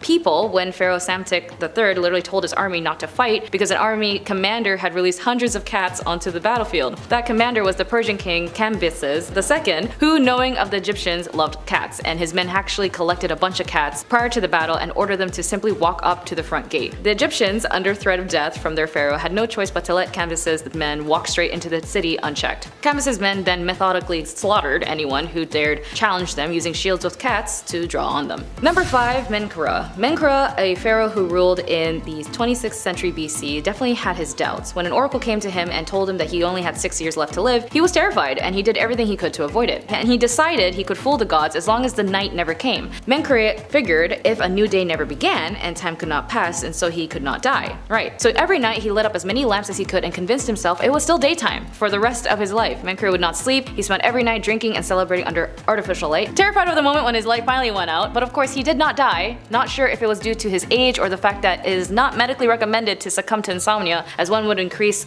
a risk of hypertension, diabetes, obesity, depression, heart attacks, and a stroke. He died at the age of 32 and ruled for roughly 18 to 22 years. Number 4, Thutmose I. Although history does call him a great leader as he was able to expand Egypt's empire in Nubia, which today is known as Sudan, as well as his advances in Syria, with his advancements like that also equals to a fair share of violence and catastrophes that affect the very people he plundered and pillaged. Known for his cruelty, which was on full HD display, he found a Nubian king and took off his head with his hands, and then sailed home with his body hanging on the ship's prow. He wanted to intimidate his rivals and potentially rebels from messing with him ever again. However, this stunt caused more problems as it led to multiple battles and wars. During the rules of monarchs, cults were formed to worship them, and Thutmose I's cult lasted for centuries after his death, which is an unusual occurrence, and this statue of monarch is at the heart of a tableau representing offerings and ceremonies in his honor. Number 3, Akhenaten. Egyptians had many gods, but for Akhenaten, he said, we're going to have one god, and it is the one I can only worship. Aten, the god of sun, is meant to major upheaval on how Egypt was run and took a lot of work to do it. So much in fact that he literally worked his people to death. He built a whole new city in honor of this god, moved 20,000 people there and had them built it no matter how badly their bodies ached. These people had to push through everything. Based on the bones in the town cemetery, more than 2/3 of his workers broke a bone while they were working, and a good 1/3 of them broke their spines. The people were barely fed, and almost every person in the town was malnourished, and they were not allowed to do anything about it. If they broke rank and tried to snatch a little something extra, they were sentenced to be repeatedly poked with a sharp object. And that was all for nothing. As soon as Akhenaten died, everything he did was destroyed, and his very name was erased from Egyptian history. Number 2, Ramesses II. Ramesses lived so long that people started getting seriously worried that he might not never die. In a time when most kings got assassinated within their first few years, Ramesses II lived up to 91 years old. He enjoyed his time alive too. Right up to the very end, he built more statues and monuments than anyone ever, and he slept with more women than anyone ever too. By the time he died, Ramesses II had at least 100 children with at least 9 wives, and it took a lot of sleeping with women to get there, but he made sure he put those hours in. When he invaded Kedah, he refused to sign a peace treaty unless they handed over their eldest daughter, and he did not shy away from his daughters either. He married at least 3 of his own kids, including his firstborn. Number 1, the Ptolemy pharaohs. Finally, at number 1, we have the Ptolemy pharaohs. This family of mad kings are definitely on this list. Starting with Ptolemy IV, he eliminated his mother, who got rid of his dad for having an affair with her mom, which is his grandma, and then Ptolemy IV married his sister and then got rid of her after her husband brother's death. Are you with me so far? Because there's more. Ptolemy VI fought his brother Ptolemy V for the throne and married his sister Cleopatra II, and then Ptolemy VII was killed by his uncle, where Ptolemy VIII married Cleopatra II, but then he had an affair with her daughter Cleopatra III. Then she killed her sister Cleopatra IV and was later got by her widowed brother-in-law. I'm gonna go fast forward a bit because there's a lot of back and forth with the different Ptolemies and Cleopatras until we get to the one that we know. Cleopatra VII. As we know in history, that Cleopatra was the last ruler of Egypt. Basically, her father, Ptolemy XII, decapitated her sister because she hated him, and eventually Cleopatra VII had to marry her brother, got rid of him, married the other brother, and then also got rid of him, and then her sister dragged her through the streets of Rome as a prisoner because of Julius Caesar, and had her sister sacrificed at a temple because of her other lover, Mark Antony. These are terrible people and are definitely insane. Some were not too mad, some were just ambitious leaders with great desires to rule, and others were just insane. After all, we could only gather so much from what we know from history, especially from these times. Fatal herbs. Yingzeg was born in China in 259 BC. Declared himself King Shi Huang, or the first emperor of the Qi dynasty, at age 38. He reportedly proclaimed that his dynasty would last 10,000 generations and wanted to be around long enough to see that prediction come true. Pretty difficult for the average human, especially in 259 BC, to live that long, so in order to make it happen, he needed to be immortal. According to the news agency Xinhua, 2017 analysis of 2,000-year-old texts dating to the emperor's rule shows his obsessive quest for an elixir that would bring him eternal life. A researcher discovered texts pertaining to an executive order issued by Qin Shi Huang demanding his subjects search for something that can keep him alive forever. He believed in an old myth that there were 3 spirit mountains in the sea inhabited by mortals. He used his soldiers to look for herbs and such that would grant him immortality and then drink them as elixirs. Unfortunately, Shi Huang did not find the correct elixir and passed away 11 years later at 49. Turns out a lot of these elixirs were often made by alchemists and had traces of mercury in them, which is suspected to have caused his demise. At number 9, body parts. In the 17th century, dead body parts called mummi were often sold to apothecaries and physicians. Why would they need body parts, you ask? Well, in those days, many believed that these parts contained some form of life force left over from the person, thus containing healing powers for medicine. When it came to royalty back then, living a long life was the goal, so in order to have the best chance at healing, royalty was often prescribed mumia made of a healthy person or a young person. The medicine could be ingested by swallowing or rubbing it on an injury. So basically, royalty was paying for crushed up people so they could eat them or rub them into their skin. They had so much faith in mumia that it was believed to be able to treat serious ailments like coughs and epilepsy. Some of the royals who believed in the method were King Charles II and King William II of England, Francois I of France, Christian IV of Denmark. The medicine was in such high demand back then that some even took to digging up Egyptian graves and tomb robbing them for valuable bodies. The practice luckily died out in the 18th century. At number 8, lavish horse stable. Gaius Caesar Augustus Germasius, better known by his nickname Caligula, was the third Roman emperor ruling from 37 to 41 AD. Caligula was described as an insane emperor who was self-absorbed and short-tempered, taking lives on a whim and indulging in too much spending and engaging in affairs. Apparently, he was accused of sleeping with other men's wives and then bragging about it and taking lives just for the fun of it. One thing Caligula did love was his horse Incitatus, who he would feed regular treats to and even paid for a stable to be made out of marble. Soldiers were even ordered to hush the neighborhood if the horse was asleep. Caligula also deliberately wasted money constructing a 2-mile floating bridge so that he and his horse could gallop along it. There was already a financial crisis going on, so the bridge money led to citizens starving. Probably the craziest idea he had was that he planned to appoint his horse to the high office of consul, but luckily for his people he was assassinated before he was able to do so. At number 7, dental tools. Peter the Great was the Tsar of Russia from 1682 until his passing in 1725. The ruler had his hobbies to pass his time, but one of the weirdest ones was amateur dentistry. Peter was fascinated by the practice, and by amateur I'm talking he actually had no idea what he was doing at all. Peter collected dental tools as well as people's teeth and a number of other peculiar items, including pickled lizards. Peter's private collection was known as his Chamber of Curiosities, and he would apparently collect the teeth from people that caught his attention. In fact, Peter loved pulling people's teeth so much that he would even remove his target's healthy teeth in the middle of his passion. I'm not sure what the tools or the process was like for pulling teeth back then, but I'd have to imagine you did not want to be chosen to be his next victim. His collection of teeth is still around along with the rest of his weird collection, but I think this is one that I don't need to see. At number 6, explicit collection. King Farouk was the 10th ruler of Egypt, lasting on the throne from April 1936 until July 1952. As king, he was known for his extravagant playboy lifestyle, and while initially popular, his reputation went down due to the corruption and incompetence of his government. He was deposed in 1952 and spent the remainder of his days exiled to Italy. In his hurry to get out of there and avoid the Mussolini treatment, the king left behind a majority of his prized possessions. Farouk was a kleptomaniac, and one of his hobbies was picking people's pockets. Along with his collection of stolen goods, the former king also had an extensive collection of explicit materials. The collection was so extensive that when the new government took over, they auctioned off his belongings, and was decided that he had accumulated the world's biggest collection of explicit images. People also discovered expensive suits, rare stamps and coins, luxury cars, but his collection of adult content had to be the most jarring to the people going through his things. It's hard to place a number on just how much material he had, but apparently Farouk's collection was too big to fit under a mattress. That being said, reportedly there was a photo album found under his pillow. At number 5, too many castles.